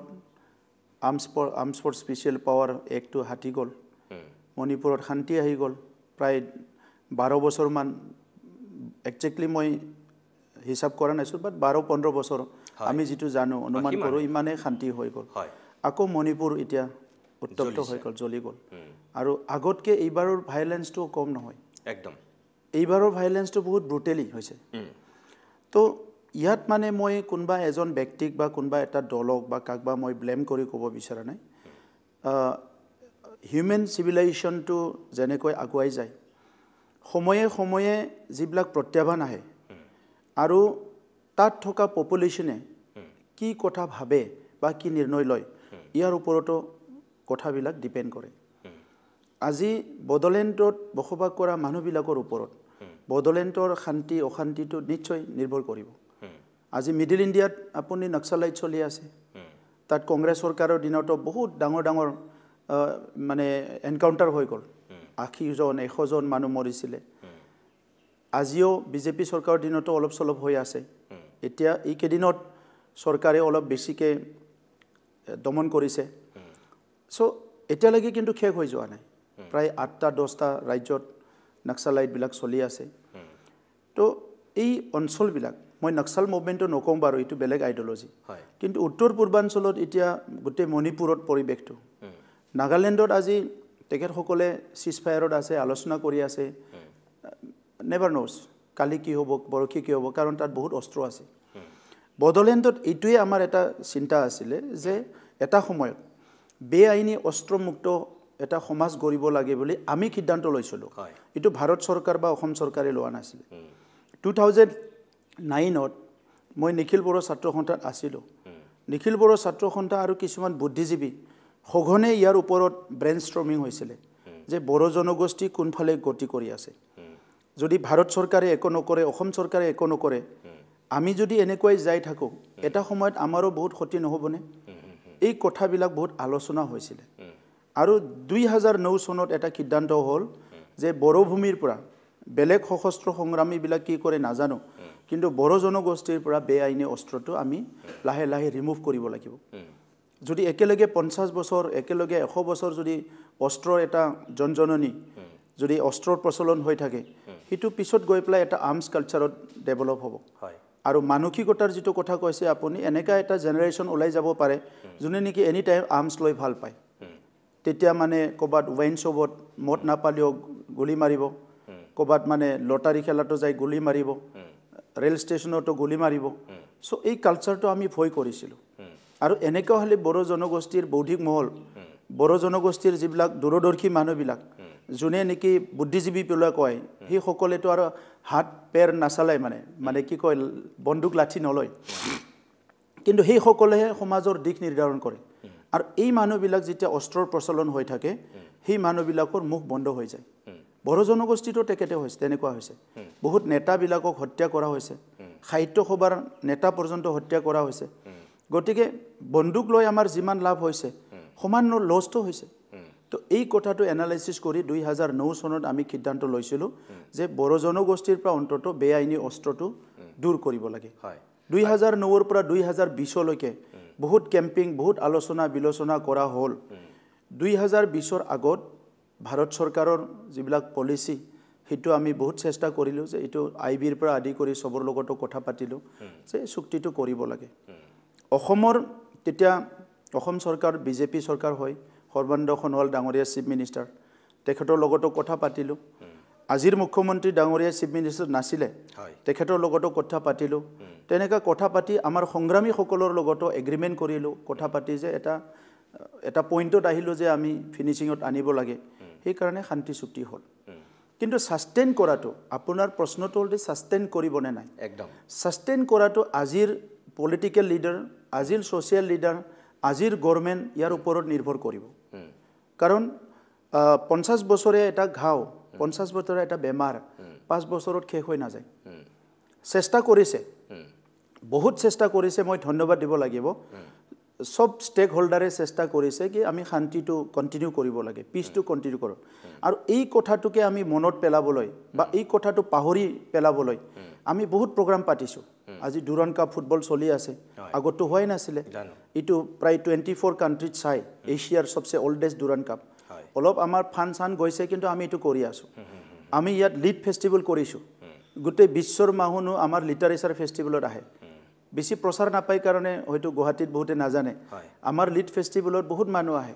আমাৰ ইয়াত ইন্টাৰনেশ্যনেল ড্ৰামা ফেষ্টিভেল কৰিছো জানো আমাৰ নিউজ হয় বিলা যত লেটিন আমেৰিকাৰ পৰা আদি কৰি বহুত ইয়াত আহিছে মানে জাৰ্মানৰ পৰা আহি ড্ৰামা টিম বিলাক আহি ইয়াতে ড্ৰামা কৰিছে লাহে লাহে কৈ মানুহ বিলাক যাহতে পাহৰি যায় এবাৰ সিএম কাপ ফুটবল পাতিছো ভিসিডিসি সিএম কাপ ফুটবল পাতিছো এডুকেশনত আমি বহুত ফোকাস কৰিছো ইউথ বিলাক এংগেজ কৰাইছো আৰু কমিউনিটি বিলাকক আমি হ্যাপিনেস মিশনৰ দ্বাৰা অলপ ইন্টাৰেকশন প্ৰগ্ৰাম কৰাই আছো 3 বছৰ আমি যোনটো জনগোষ্ঠীৰ লগত সংঘাত আছিল ধৰি লওক মাইনৰিটি আৰু বড়ো সংঘাত আছে মাইনৰিটি অৰ্গানাইজেশ্যন বিলাক তেখেতসকলৰ ইউথ বিলাক আমি ইন্টাৰেকশন প্ৰগ্ৰাম পাতিছো আদিবাসী বড়ো সংঘাত আছিলে ইন্টাৰেকশন প্ৰগ্ৰাম পাতিছো তেনেকা কৰি এটা লেভেলত আহি গৈছে কিন্তু আহি থকাৰ সময়ত এই এনভায়ৰনমেন্টটো এই পৰিবেশটো ভাল কৰি ৰাখাটো সকলোৰে দায়িত্ব হিটো কোনোবা এজনে নোৱাৰে মই অকলে পাৰা মই আপোনাক হেতু কলো এতিয়া মোক ক্ৰেডিটও নালাগে আৰু মই অকলে নোৱাৰে এতিয়া নিৰ্বাচনৰ সময়ত যিটো কথাক লৈ ৰাজনীতিটো হৈ আছে এতিয়াতো ধৰক মই খোলাকে কৈ দিছো আপোনাক যে এটা সময়ত ইয়াত বড়ো আৰু অনাবড়োৰ কথা এটা আছিল আৰু আনকি হীৰাখৰণীয়াহতে ইয়াত যেটো ৰাজনীতি কৰিছিল অনাবড়ো সকলক লৈতো তেওঁলোকৰ ৰাজনৈতিক উত্থানটো হৈছিল হয় নে নহয় এতিয়া এইবাৰ বিজেপিয়ে যেটো এতিয়ালৈকে নিৰ্বাচনী প্ৰচাৰ চলাই আছে সেই প্ৰচাৰটোত কি কৈ আছে এতিয়া ইয়াত মই আপোনাক কিছু সময় পূৰ্বে হেতুকে কলো যে ইয়াত কোনো দ্বিতীয় শ্ৰেণীৰ নাগৰিক হৈ থাকিব নোৱাৰিব আৰু ইয়াত সকলোৱে সম অধিকাৰ পাব লাগিব মোৰ কথাটো হ'ল যে ইয়াত সেই মানসিকতাটো এতিয়া কোনে সৃষ্টি কৰিছে যে আপুনি সৃষ্টি কৰিছে নে হেতু আন ৰাজনৈতিক দলে সৃষ্টি কৰিছে ইয়াত আৰু যদি হেতু হৈছে তেনেহলে আগন্তুক দিনতটো এই শান্তি এই সমন্বয়টো আকৌ ব্যাঘাত হ'ব সক আপুনি থাৰ্ড এম্পায়াৰ হিচাপে আপোনাৰ দৃষ্টিভংগীটো ৰাখিছে মই ইয়াত মানে one of the stakeholder হিচাপে যে ইয়াত আমি কাম কৰি আছো সো আমাৰ অবজেক্টিভটো হ'ল পিছটো কোনো কাৰণত মানে কি কয় এটো দূৰ হ'ব নালাগে যেনেকৈ আমি আহিছো এটোটো 5টা বছৰ হে বহুত বেছি নহয় যদি 20-25 হৈ যায় এটা জেনাৰেশন শান্তিত যাব যেতিয়া এটা জেনাৰেশন হ'ব নেক্সট জেনাৰেশনৰ এটো হয়তো ঠিক হৈ যাব গতিকে first generation movement second generation movement third generation movement কিয় তেখেতসকলে সিস্টেমক বেয়া পাইছিলে কিয় ভাল পাইছে কি আছে এই কথাবিলাক সব বুজি পাই জানি খুনি কৰা মানুহবিলাক এতিয়াও জিন্দা আছে সো তেখেতসকলে ভাল পাইছে না বেয়া পাইছে তেখেতসকলৰ কমেন্টটো তেখেতসকলে দিব মই এজ এ ষ্টেক হোল্ডাৰ যে যিকিনক পলিটিক্যাল এপ্ৰোচ যিকিনক সোশ্যাল এপ্ৰোচ যিকিনক মুভমেন্ট যেতিয়া আমি মুভমেণ্ট কৰি আছিলোঁ তেতিয়া আমিও ভাবিছিলোঁ যে আমি কোৱা কথাটো কোনোবা কাৰোবাৰ তাত আঘাত হৈছে নেকি যে মোক বহুতে কৈছিলে যে ডিভাইড আছাম 50-50টো ক'ব নালাগে আন্দোলনত বেলেগ শ্লোগান দিয়ক যে ডিভাইড আছাম 50-50টো ক'লে আমাৰ বহুতৰো আঘাত হয় নিশ্চয় এইটো হ'ব পাৰে চ' তেনেকুৱা কথাবিলাক আমি আগৰ পৰাই চাই আহিছোঁ শিকি আহিছোঁ জানি আহিছোঁ গতিকে আমি বহুত ৰেষ্ট্ৰেইন হৈ আছোঁ যে বহুত কথা জানিলেও শুনিলেও ক'ব নালাগে আৰু আমাৰ মানুহবিলাকে শিকি আছে এতিয়া পলিটিক্সটো বহুতেতো বহুত আগৰ পৰা পলিটিক্স কৰিছে আমিতো পলিটিক্সত নিউ কামাৰ চ' এনি পৰিৱেশে আমাক এনি চিটুৱেশ্যনত লৈ যাব পাৰে কিন্তু যিহেতু আমি এক্সপিৰিয়েঞ্চ কৰি আহিছোঁ সেইকাৰণে আমি চব বস্তুকে চাই আগবাঢ়ি আছোঁ কিন্তু যদি জাতিৰ ক্ষতি হোৱা সমাজৰ ক্ষতি হোৱা অঞ্চলৰ ক্ষতি হোৱা কোনোবাই কিবা কৰে তেতিয়া আমিতো এটা লিমিটৰ পিছত কথা ক'ব লাগিব আপুনি সেইটোলৈ ৰৈ আছে এতিয়া নাই আমাৰ প্লেনিংটো আমি কৰি আছোঁ আৰু ট্ৰাইবেল মানুহবিলাকৰ কেৰেক্টাৰটোৱে সেইটো আপুনি ট্ৰাইবেল মানুহ কিয় ভুল বুজে মানে আণ্ডাৰষ্টেণ্ড কৰিব নোৱাৰে বুজিব নোৱাৰে কাৰণ ট্ৰাইবেল মানুহবিলাকে কথা নকয় ভাৰতত যিখিনি ট্ৰাইবেল আছে 7% প্ৰায় 10 কোটিমান ট্ৰাইবেল আছে সব ট্ৰাইবেল এৰিয়াই মোৰ অৰ লেছ একে আৰু ট্ৰাইবেল মানুহে বেছি কথা নকয় চ' এই কথা নকোৱা মানে তাক আপুনি আপাৰ আছামৰ ভাষাত হ'লে অকৰা বুলি কয় অলপ বেছিকে বুজি নাপোৱা বুলি ভাবিলে নহ'ব চব বুজি পায় আণ্ডাৰএষ্টিমেট কৰিলে নহ'ব য়েছ ইহঁতেও অধ্যয়ন কৰে ইহঁতে চব জানে কিন্তু উই আৰ হেল্পলেছ বহুত সময়ত আমি হেল্পলেছ হৈ যাওঁ আমাৰ নাম্বাৰটো কম এতিয়া মিচিঙৰ সংখ্যা কিমান কাৰ্বিৰ সংখ্যা কিমান বড়োৰ সংখ্যা কিমান ডিমাছা ৰাভাৰ সংখ্যা কিমান আমাৰ জনসংখ্যাটো এটা মেটাৰ হয় but still we are citizen of this country Pramod Boro ডাঙৰীয়া মোক একদম আপুনি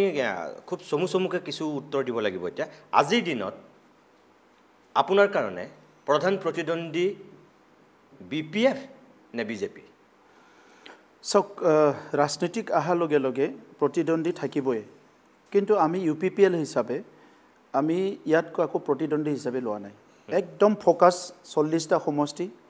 3277টা বুথ আৰু নিজৰ ওপৰত বিশ্বাস যে আমি 4 বছৰ 5 বছৰত কি কৰিব পাৰিছো কি কৰিব পৰা নাই কাৰণ কোনোবা এটাক যদি আমি বহুত প্ৰতিদ্বন্দ্বী বুলি ভাবো কোনোবা এটাক যদি আমি বহুত শক্তিশালী বুলি ভাবো আমি নিজে ভয় খাই যাম তো গতিকে মই এইখন মানে যেটো আমাৰ ইলেকশন বা এইটো যেটো এক্টিভিটি এইটো প্ৰক্ৰিয়া ইয়াত মই তেনেকা পৰিবেশ সৃষ্টি কৰিবলৈ বিচৰা নাই আৰু তেনেকা লবও বিচৰা নাই কাৰণ আমাৰ হাতত বহুত অপচন নাই আমি কোনবা শত্ৰু হলেও মৃত্যু হলে আমাৰ কামখিনি আমি কৰিবই লাগিব ইয়াত মোৰ মা থাকে দেউতা থাকে মোৰ নিজৰ মা দেউতাটো নাই স্বৰ্গবাসী হল কিন্তু তেনেকা বহুত মা দেউতা আছে তেনেকা বহুত দাদা ভাই আছে বহুত বাইদেউ আছে ভনী আছে যি সকলে 30-40 বছৰে ভাল শিক্ষা পোৱা নাই ভাল পৰিবেশ পোৱা নাই এই সকলৰ কাৰণে আমি কাম কৰিব লাগিব না হেতু আপুনি মই কৰিছে মই বুজি পালো কিন্তু তথাপি আপুনি যেহেতু নিৰ্বাচনত অৱতীৰ্ণ হ'ব আপোনালোক UPPL ৰ মূল প্ৰতিদ্বন্দ্বিতা কাৰ লগত হ'ব যে বিজেপিৰ লগত নে BPF ৰ লগত আমাৰ প্ৰতিদ্বন্দ্বিয়ে নাই আমি কাকো প্ৰতিদ্বন্দ্বী বুলি লোৱাই নাই মই আপোনাক কৈছো প্ৰতিদ্বন্দ্বী বুলি লোৱা মানে আপোনাৰ সংঘাত হৈ যাব তেনে কাৰ বিৰুদ্ধে নিৰ্বাচন খেলিব আমাৰ নিজৰ কাৰণে খেলিম নিৰ্বাচন নিজে জিকিব বিচাৰিছো আমি চৰকাৰ বনাব বিচাৰিছো হেতু বিজেপিও কৈছে যে কাৰো বিৰুদ্ধে নিৰ্বাচন খেলা নাই কিন্তু তেওঁলোকে জয়ী হ'বৰ কাৰণে খেলিছে আৰু আপুনিও একটা কথা কৈছে যে আপোনালোকে নিজৰ জয়ী হ'বৰ কাৰণে খেলিছে একদম ফোকাস আমি এই ইলেকশনটো জয় হ'বলৈ খেলিছো আৰু আমাৰ যেটো সৰকাৰ 4 বছৰ 5 বছৰ হ'বই তো এই সময়ত আমিনো কি কাম কৰিলো আমিনো পলিটিক্সটো বুজি পাইছো নে নাই পলিটিক্সৰ পৰিভাষা কি এটো বুজি পাইছো নে নাই এই কথাটো আমিও জানিব লাগিব 17 বছৰ গ্ৰাম মহিলাৰী 17 বছৰ বিটিআৰৰ মুৰব্বী হৈ আছিল আপুনি এটা 4.5 বছৰ মোটামুটি ধৰক আৰু 5 বছৰ হ'বলৈ বৰ বেছি সময় নাই 17 বছৰীয়া হাগ্ৰামা মহিলাৰীৰ অভিজ্ঞতা আৰু 5 বছৰীয়া প্ৰমোদ বড়োৰ অভিজ্ঞতা মানুহে হয়তো কম্পেয়াৰ কৰিব বিটিআৰত তাৰ পিছতো মই আপোনাক কৈছো যে খোখদিনাখনলৈকে UPPL ৰ মূল প্ৰতিদ্বন্দ্বিতা হৈছিল BPF ৰ লগত যোৱা নিৰ্বাচনটোত এইবাৰ এতিয়াৰ যেটো সামগ্ৰিক ৰাজনৈতিক পৰিবেশ পৰিস্থিতি এটো দেখি পেলাই এনেকুৱা লাগিছে যে কোকৰাঝাৰ চিৰাং সেই সাইটটোত আপোনাৰ BPF এ পুৰা নিজৰ আধিপত্য অটুট ৰাখিব আপোনাৰ মোটামুটি UPPL বা আপোনাৰ যেটো ভাবমূৰ্তি এটো যদিও 5খন জিলাৰে আপুনি মুৰব্বী তথাপিও আপোনাৰ উদালগুৰি বাক্সা তামুলপুৰ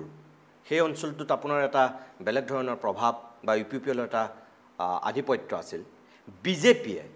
এতিয়ালৈকে যিখিনি নিৰ্বাচনী প্ৰচাৰ চলাইছে বা যিখিনি তেওঁলোকৰ বক্তব্য গোটেইখিনি কিন্তু BPF কেন্দ্ৰিক নহয় UPPL কেন্দ্ৰিক আৰু দিলীপ শইকীয়া নিজে যেহেতু দৰং মঙ্গলদৈ ওদালগুৰিৰ যেহেতু সাংসদ তেওঁ নিজৰ সাংসদৰ অধীনতেই 16টা পৰিষদীয় সমষ্টি আছে আৰু বিজেপিয়ে যিখিনি এবাৰ টাৰ্গেট কৰিছে যে অকল প্ৰমোদ বড়ো আৰু হাগ্ৰামা মহিলাৰীৰ বিৰুদ্ধে প্ৰাৰ্থিত্ব নিদিওঁ বুলি কৈ বাকি সমষ্টিত সকলোতে দিম বুলি কৈ আছে মই যিমান দূৰ গম পাওঁ যে বিজেপিয়ে মূল টাৰ্গেট কৰিছে তামুলপুৰ বাক্সা ওদালগুৰিৰ 21টা পৰিষদীয় সমষ্টি আৰু এই 21টাত তেওঁলোকে পুৰা জড়ি হ'বৰ কাৰণে আপ্ৰাণ চেষ্টা কৰিছে আপোনালোকৰ বিৰুদ্ধে নকওঁ বুলি কৈও বিজেপি নেতাসকলে যিখিনি কথা কৈছে মুখ্যমন্ত্ৰীৰ পৰা দিলীপ শইকীয়ালৈকে যিখিনি কথা কৈছে আপুনিতো দেখিছে VCDCৰ কথা যিখিনি কথা কৈছে বৰালি মাছ বুলি অভিহিত কৰি বৰালি মাছে সৰু সৰু মাছবিলাকক গিলি পেলাইছে বুলি কৈছে আপুনি VCDCৰ সপক্ষত মুখ্যমন্ত্ৰীয়ে তাৰ সম্পূৰ্ণৰূপে দুৰ্গুৰ বিপৰীত স্থিতিত লৈ আছে দিলীপ শইকীয়াৰ বক্তব্যও আপুনি শুনিছে শেহতীয়াকৈ BTRৰ একাংশ মানুহে দিলীপ শইকীয়াৰ বক্তব্যৰ তীব্ৰ আপত্তি কৰিছে এপছুৱে কৰিছে বড়ো সাহিত্য সভায়ো কৰিছে ৰাজনীতিকসকলেতো কৰিছে তেনে ক্ষেত্ৰত আপুনি আটাইতকৈ হলঠেকত নপৰিবনে যদি আপোনাৰ সেই এলেকাটোতেই যদি বিজেপি আটাইতকৈ বেছি যুদ্ধাংদেহী ৰূপত অৱতীৰ্ণ হয় মই ভাবোতো আপুনি আটাইতকৈ বেছি ক্ষতিৰ সন্মুখীন হ'ব মই চাওক ইতিহাসটো দুটা শব্দ দি লিখে চ্যালেঞ্জ আৰু ৰেসপন্স ঠিক আছে চ্যালেঞ্জটো যদি চ্যালেঞ্জতে কৰি যায় সেইটো বহুত সংঘাত হ'ব চ্যালেঞ্জটো ৰেসপন্স দিব লাগিব so I am ready to accept and respond any kind of challenge কাৰণ মই আপোনাক কৈছোৱে যে মই ইটো এৰি যাব নোৱাৰো এৰি গলে বহুত বছৰ আগতে এৰি গলো হয় গতিকে এই জানি খুনি আমাৰ সমাজখনৰ অৱস্থা বেয়া জাতিটোৰ অৱস্থা বেয়া বুলি জাতীয় সংগঠনত খুমাই পৰিলো নিজৰ কেৰিয়াৰ নিজৰ জীৱন নিজৰ মা দেউতা নিজৰ পৰিয়াল প্ৰায় সেকেন্ডাৰী হৈ গল আমাৰ কাৰণে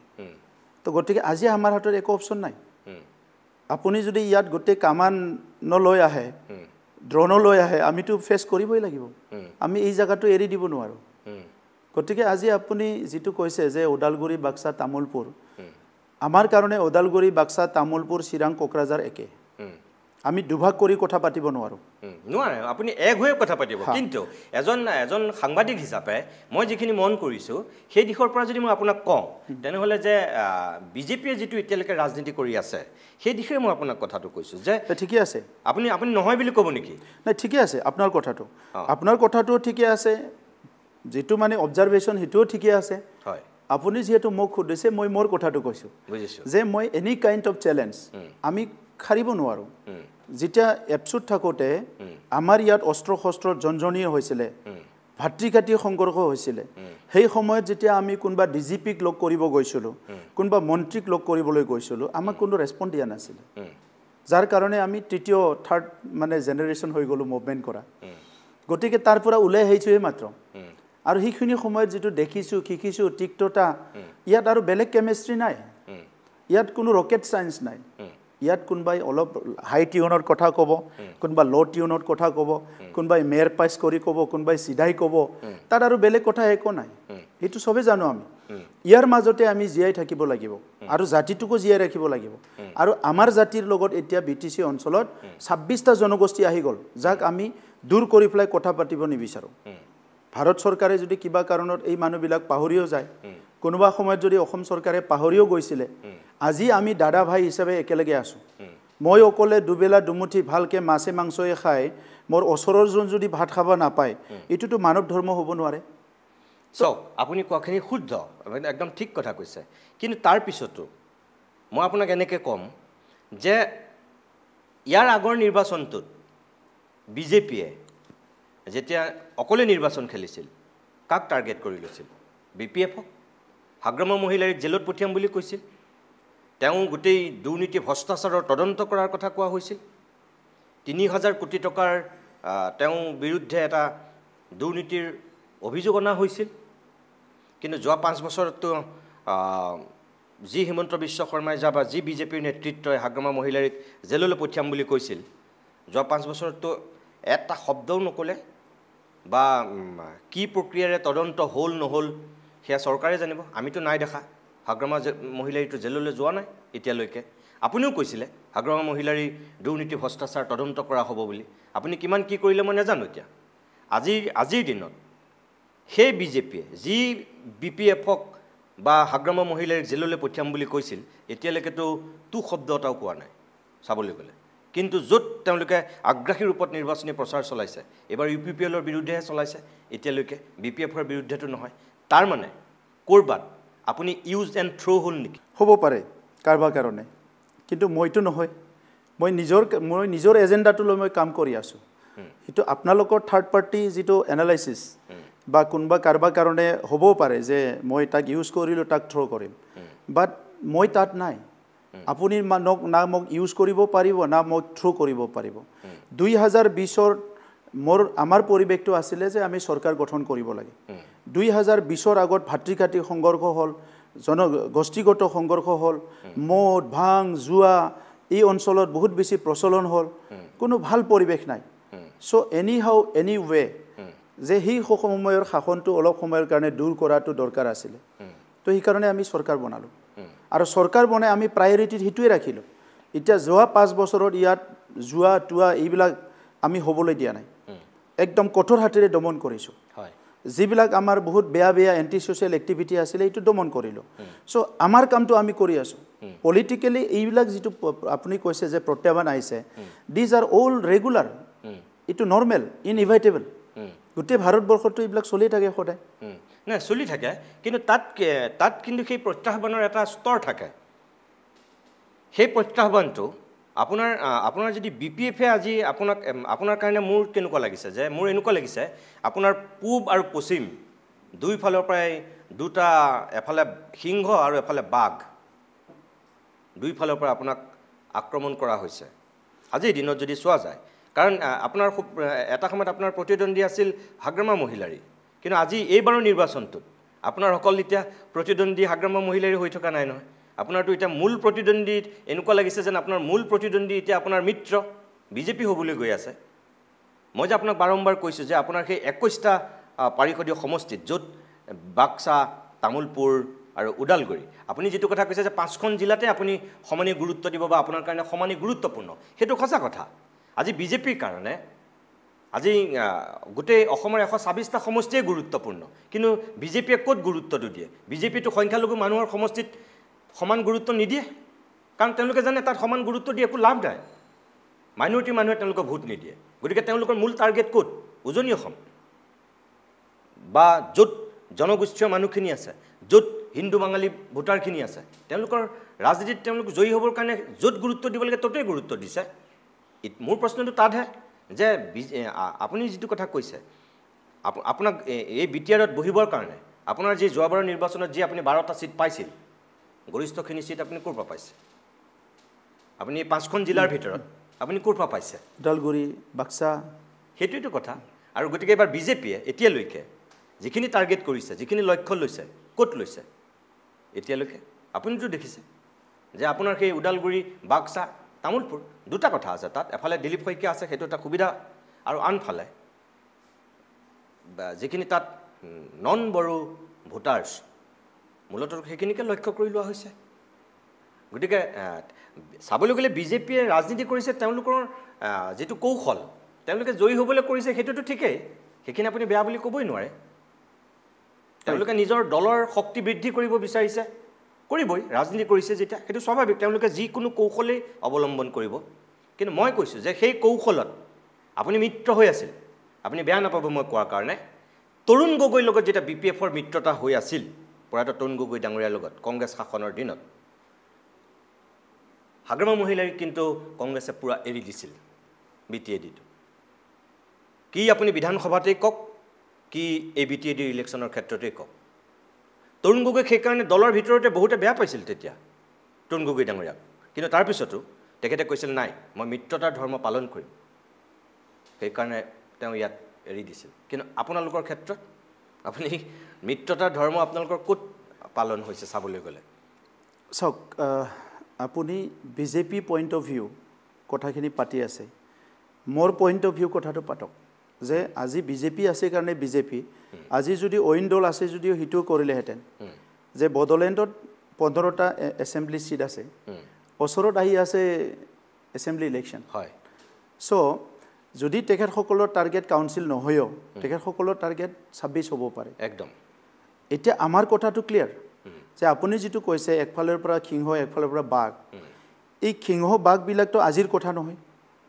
আগৰ পৰাই আৰু মই জানো যে এদিন এনেকা পৰিৱেশ আহিব কাৰণ আমিতো আৰু নেশ্যনেল পাৰ্টি নহয় যে দিল্লীত বহি থাকি বিহাৰত নহলে আমি উত্তৰাখণ্ডত নহলে পাঞ্জাবত নহলে আমি কেৰেলাত আমাৰ চৰকাৰ থাকিব এনেকা ক'বলৈ আমিতো নেশ্যনেল পাৰ্টি নহয় বুজিছো আমাৰ এই ক্ষেত্ৰই এই এৰিয়াই ইয়াত যদি কোনবা একদম আক্ৰমণাত্মক ৰূপ লৈ কাম কৰে বা যুদ্ধংদেহী লোক কাম কৰে তথাপিতো আমি কৰিব লাগিব কোনবা নৰমালি কৰিলেও কৰিব লাগিব আজি যেটো কৈছে যে আপুনি বিজেপিয়ে এইটো মানে পলিচিত গৈ আছে এটো তেখেতসকলৰ কথা তৰুণ গগৈয়ে এইটো পলিচি কৰিছিলে এটো তেখেতসকলৰ কথা কিন্তু আমি যদি তেখেতসকলৰ পলিচিৰ ওপৰত ডিপেন্ড কৰি যদি আমি জিয়াই থাকো এই জনজাতিটো পংগু হৈ যাব গতিকে কাৰবা প্ৰত্যাহ্বান কাৰবা চ্যালেঞ্জ আজি ইলেকশ্যন হাৰি যাব পাৰে এটো ডাঙৰ কথা নহয় বহুতে ইলেকশ্যন হাৰি গৈছে কেতিয়াবা অনলি ইলেকশ্যনটো লৈ পেলাই আমি কাম কৰা নাই ওকে আমি কাম কৰি আছো যে বড়ো ভূমি বুলি যেটো আপোনালোকে কয় বড়োলেণ্ড অঞ্চল বুলি যেটো কয় আগত যেটো বিটিএডি কৈছিলে এটা বিটিআৰ বুলি কৈ আছে এই অঞ্চলখিনিত বসবাস কৰা মানুহখিনিক আগুৱাই নিব লাগিব কোনোবাই আংলি দেখাই দিব পাৰে তোমাৰ কাম কৰাটো হোৱা নাই নিশ্চয় হ'ব মইতো 5 বছৰৰে আৰু সেই জাৰ্নিটোত সাকসেস ফেইলাৰ এইবিলাক কথাবিলাক মই চোৱা নাই আপুনি মোক ৰাজনীতিকভাৱে কৰ্নাৰ কৰিলেও মোৰ যিখিনি কৰিব লাগে কৰিম ইটো সংগ্ৰামে হওক ৰাজনীতি হওক আপুনি মোক যদি বহুত প্ৰভোক কৰে মই ইয়াতকে বেছি প্ৰভোক নহম আচ্ছা আপুনি যদি মোক সোণাৰ ৰূপাই দি ঢালি দিও মোক নালাগে মোক যিখিনি লাগে মই এইখিনিয়ে লম গতিকে I am very much determine আচ্ছা গতিকে আজিৰ সময়ত আপুনি বড়োলেণ্ড অঞ্চলত আমাক কোনো প্ৰভোক কৰিব নোৱাৰে ভয় খুৱাব নোৱাৰে আমাক কোনো একো কৰিব নোৱাৰে কাৰণ আমি বাসি যি আছো জিআই যি আছো বড়ো আন্দোলনৰ পৰা ওলাই আহি হিটুৱে ঈশ্বৰৰ কাৰণে ধন্যবাদ তাৰমানে আপুনি ক'ব বিচাৰিছে যে পাৱাৰ মূল ইস্যু নহয় আজি আছে কাইলে নাই আপুনি নিৰ্বাচনত হাৰিব পাৰে জিকিবও পাৰে কিন্তু এটো আপোনাৰ কাৰণে মেটাৰ নহয় কিন্তু যেটো দীঘলীয়া সংগ্ৰামৰ মাজেদি আহিছে আৰু যেটো অস্তিত্ব ৰক্ষাৰ কথা বড়ো যেটো জাতীয়তাবাদ হয় আপুনি হেতু মূল অগ্ৰাধিকাৰ হিটুৱে আপুনি আজি কম্পেয়াৰ কৰিলে না আমি কংগ্ৰেছৰ লগত পাৰিম না বিজেপিৰ লগত পাৰিম হয় তেখেতসকলতো বহুত টকা পইচা পাৱাৰ সব কিছু আছে না হয় তো হিটুৰ লগত যদি আমি আজি ভাবি চাওঁ আজিয়েতো মই নাৰ্ভাছ হৈ যাম আজিয়ে মই শেষ হৈ যাম গতিকে আমিতো শেষলৈকে জাতিটোতো আগুৱাই নিব লাগিব এনেকুৱা প্ৰত্যাহ্বান আগতে আহি গৈছে হয় নাই মই চাওক মই আৰু কেইটামান কথা আপোনাক কওঁ যে এফালে হাগ্ৰামা মহিলাৰীয়ে কৈছে যে প্ৰমোদ বড়োৰ মুখখন চালেই আপোনালোকে গম পাব প্ৰমোদ বড়োৰ এতিয়া বডি লেংগুৱেজ চাওক প্ৰমোদ বড়ো যে হাৰি আছে তেওঁ মুখ দেখিলেই গম পায় আনফালেদি মুখ্যমন্ত্ৰীৰ ভাষণত কৈছে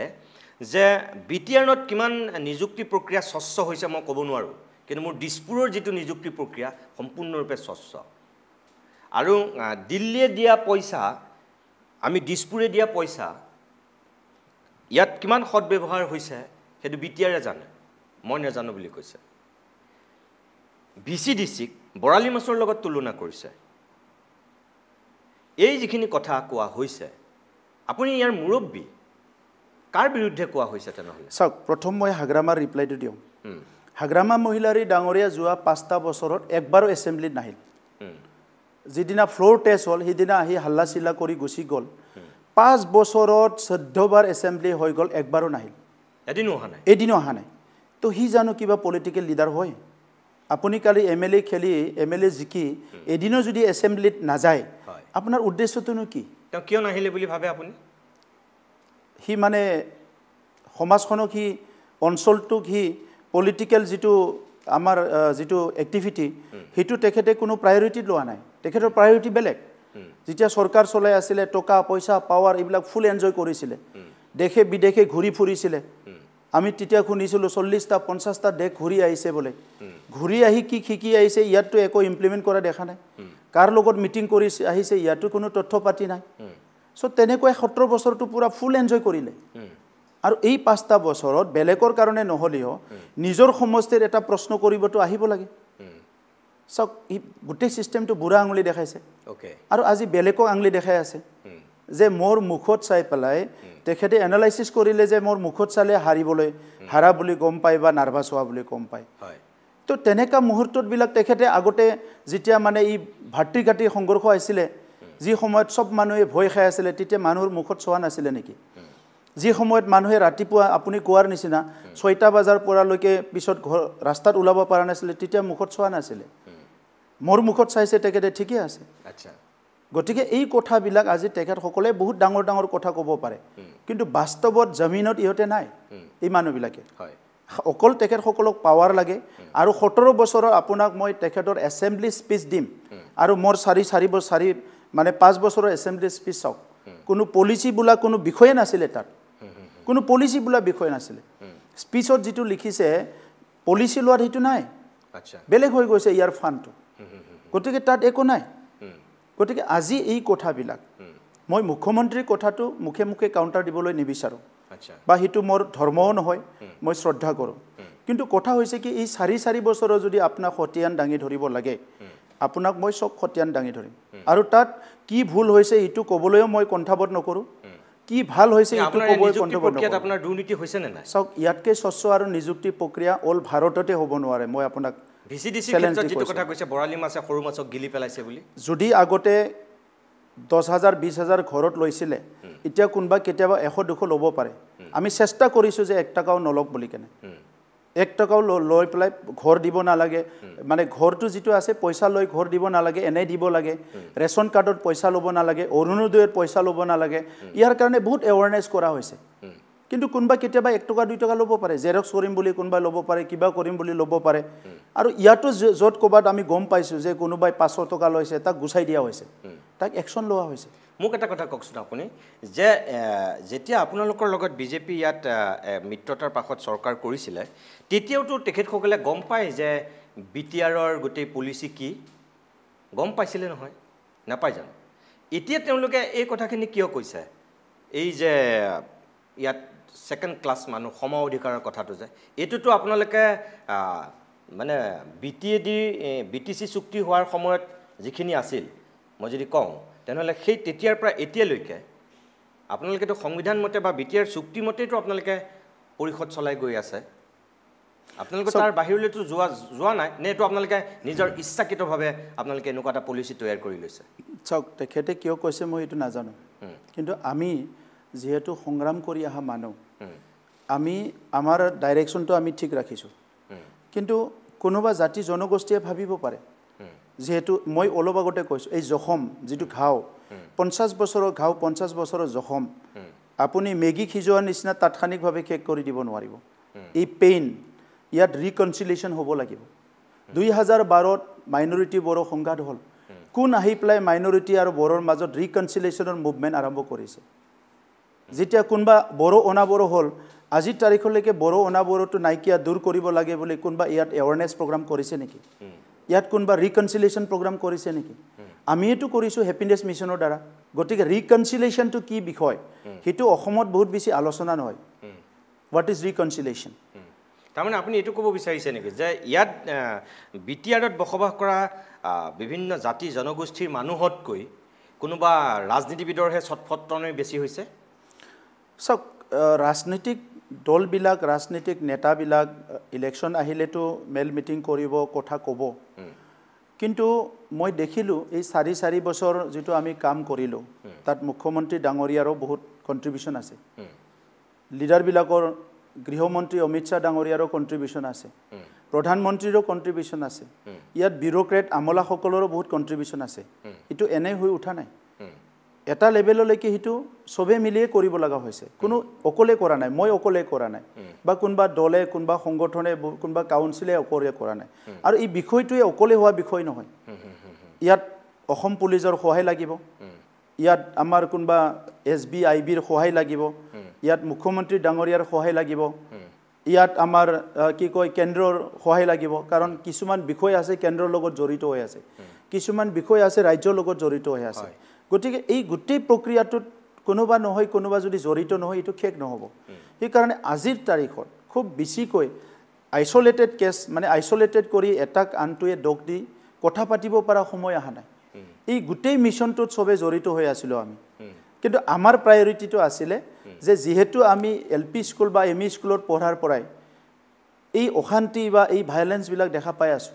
নিজৰ চকুৰ আগত বহুত মানুহ মৃত্যু হোৱা দেখিবলৈ পাইছোঁ শ্বহীদ হোৱা দেখিবলৈ পাইছোঁ ৫,০০০ মানুহ শ্বহীদ হৈ গ'ল এই পৰিৱেশটো যেনেকৈ নহওক সমাধান কৰাটো এই পৰিৱেশটো মানে যেনেকৈ নহওক এইটো অনুৰোধ বুলি কয় সেইটো কাকবা মানে কি বুলি কয় আপুনি কাকতি মিনতি বুলি কোৱা হয় বা সংগ্ৰাম কৰি প্ৰেছাৰ দিয়া বুলি কোৱা হয় সব পন্থা লৈ পেলাই এইটো সমস্যাটো সমাধান কৰিবৰ কাৰণে আমি যেহেতু নাম্বাৰ 1 ষ্টেক হোল্ডাৰ আমি আগুৱাই গৈছিলোঁ শেহতীয়াকৈ দিলীপ শইকীয়াৰ এটা সেই বিশেষ বক্তব্যক লৈ যে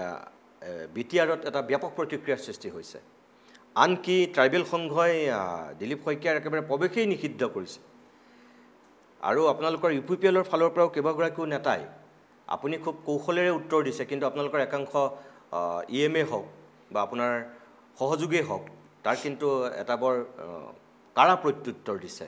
আনকি বিপিএফৰ ফালৰ পৰাও সেইটো ৰিয়েক্ট কৰা হৈছে শেহতীয়াকৈ আমি দেখিছোঁ যে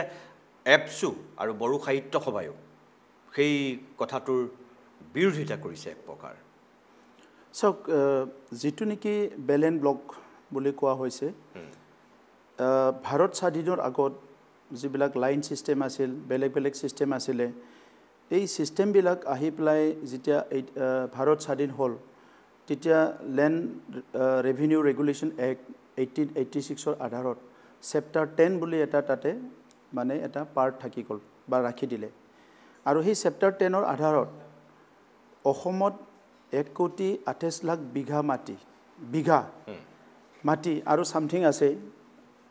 তো এইখিনি মানে ট্ৰাইবেল বেলেন ব্লকৰ আণ্ডাৰত ৰাখি দিলে হয়তো ভাবিলে কি এই জনজাতিবিলাকে আগৰ সময়ত নিজৰ ভূমি সুৰক্ষা কৰিব নোৱাৰিব তো ভূমিক বাদ দি জনজাতিসকলেতো ব্যৱসায় কৰিব নাজানে আৰু পঢ়া পাতিটো ইমান আগবাঢ়া নহয় তো সেই জনগোষ্ঠীবিলাকে ভৱিষ্যতৰ সময়ত বহুত অসুবিধা হ'ব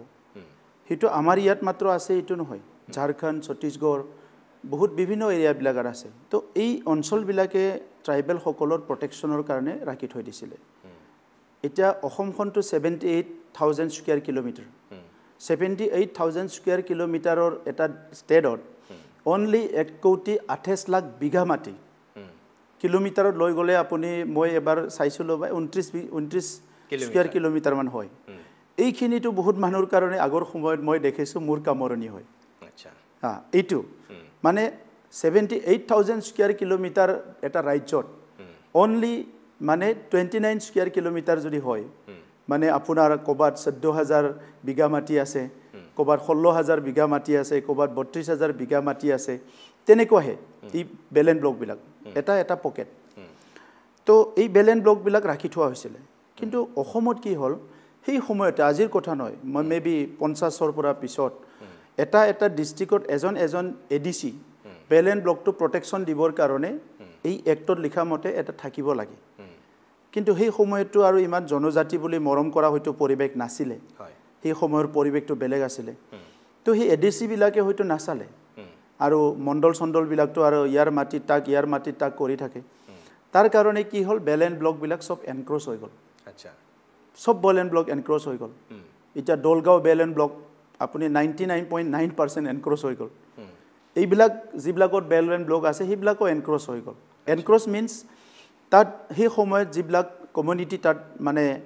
এণ্টাইটেল কৰা হোৱা নাছিলে সেই কমিউনিটিবিলাক সোমাই গ'ল এতিয়া আজিৰ তাৰিখতো আপুনি সেই মানুহবিলাক ওলাব নোৱাৰে কাৰণ সেই মানুহবিলাকো খিলঞ্জীয়াই মানুহ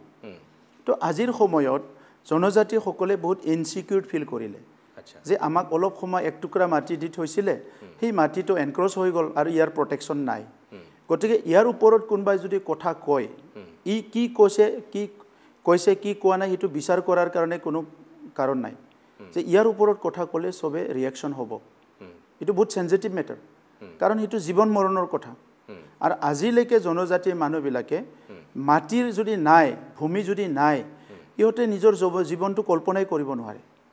তো সেইকাৰণে এইটো এটা বহুত চেনজিটিভ মেটাৰ আৰু আজি যিবিলাক ৰিয়েকশ্যন দিয়া দেখিবলৈ পাইছোঁ চ' এই ৰিয়েকশ্যন দিয়া মানুহবিলাকে এই প্ৰটেকশ্যনৰ কাৰণে ভূমি প্ৰটেকশ্যনৰ কাৰণে বহুত বছৰৰ পৰা সংগ্ৰাম কৰি আহিছে আপুনি এতিয়া যিখিনি কথা কৈছে কিন্তু ইটো পক্ষই যিখিনি কথা কৈছে সেইখিনিতো বহুত বেলেগ ধৰণৰ কথা কোৱা হৈছে আনকি দিলীপ শইকীয়াই যিখিনি কথা কৈছে যে এতিয়া জম্মু কাশ্মীৰতো 370 যোৱাৰ পিছত তাত এতিয়া মাটি কিনিব পৰা পৰিৱেশ আহি গ'ল কিন্তু এইখন অসমতেই থাকি এইখন বিটিআৰতেই থাকি এতিয়া একাংশ মানুহে এতিয়া জম্মু কাশ্মীৰত আপোনাৰ লাডাখটো 6 শিডিউল কৰিব লাগে বুলি দাবী কৰি আছে জম্মু কাশ্মীৰত হয় 370 গুচাই দিলে হয় 370 গুচাই পেলাই যেটো পাকিস্তানৰ আগ্ৰাসন বা সেই সময়ত এক্সক্লুসিভ পাৱাৰ দিয়া হৈছিল হেতু মানে অলপমান খিটিল হৈ গ'ল কিন্তু এট দি সেম টাইম লাডাখত থকা কমিউনিটিজ বিলাকে ইনসিকিউৰ ফিল কৰিছে ইহতে কৈ আছে যে আমাক 6 শিডিউল লাগে গতিকে ভাৰতবৰ্ষত মই আপোনাক অলপ আগতে যেটো কোৱাটো সংবিধানে আমাক বহুত বস্তু দিলে হয় কিন্তু এট দি সেম টাইম বহুত কমিউনিটি আজিও কনভিন্স হ'ব পৰা নাই উই আৰ সিকিউৰ না মই আপোনাক হেতুকে ক'ব বিচাৰিছো যে এই দ্বন্দ্বটো এই যেটো শেহতীয়া দ্বন্দ্ব এটোটো এতিয়া ৰাজনৈতিক নিৰ্বাচনৰ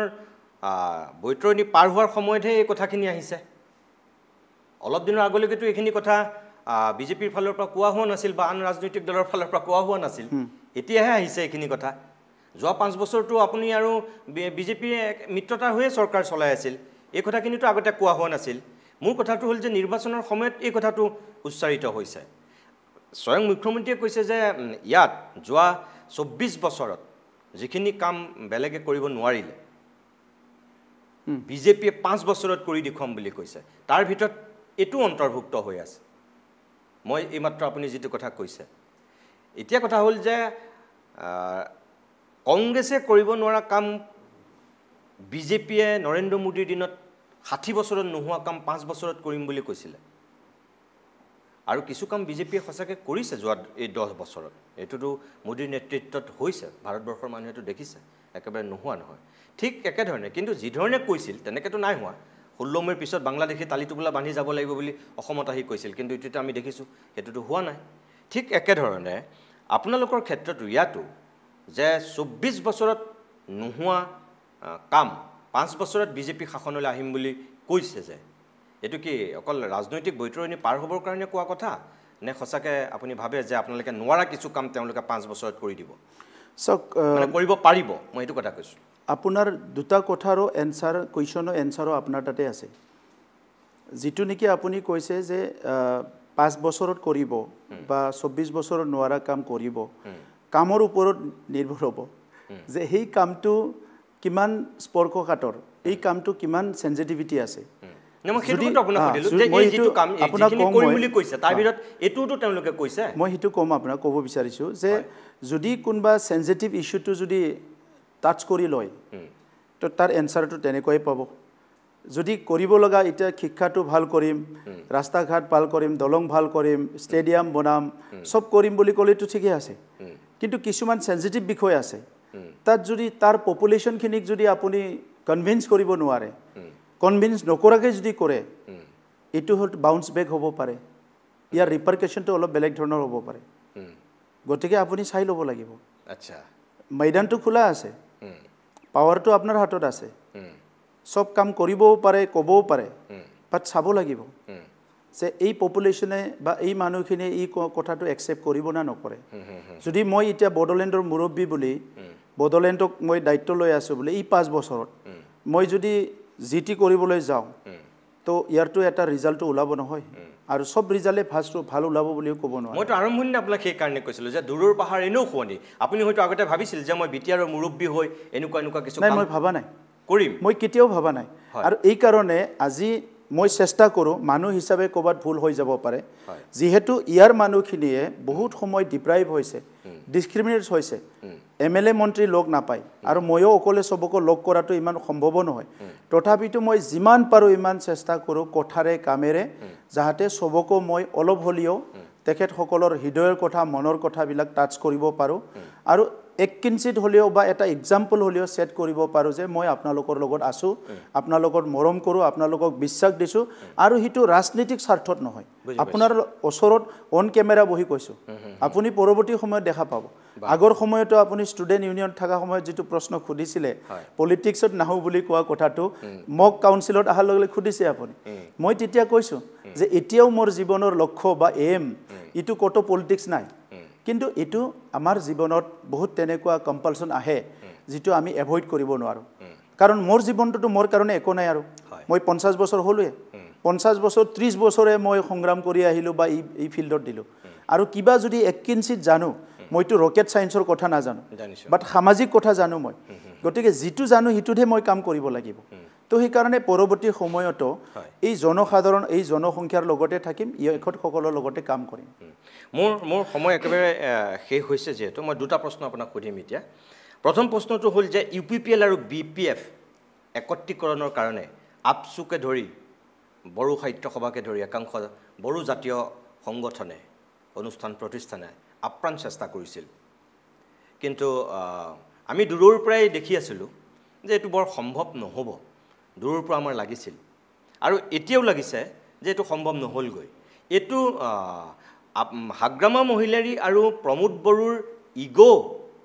দুয়োজনৰ ক্ষমতাৰ খক নে আন কিবা কাৰণত একত্ৰিত নহ'ল চাওক আপুনি কোৱা গোটেইকেইটা কথাই সঁচা এতিয়া মই যদি মোক কওঁ যে মোৰ ইগো নাই আপুনিতো নামানিব যদি মই কওঁ মোৰ কোনো ক্ষোভ নাই আপুনি নামানিব কাৰণ মই বহি আছোঁ এইটো কুৰ্চীত মই হাগ্ৰামা মহিলাৰী ডাঙৰীয়া ক'ব নাযাওঁ যি কথা কৈছে আপুনি শুনি আছে মই মোৰটো ক'ব বিচাৰিছোঁ কিন্তু এটা জাতীয় সংগঠন বা ময়ো যিহেতু তাৰ পৰা আহিছোঁ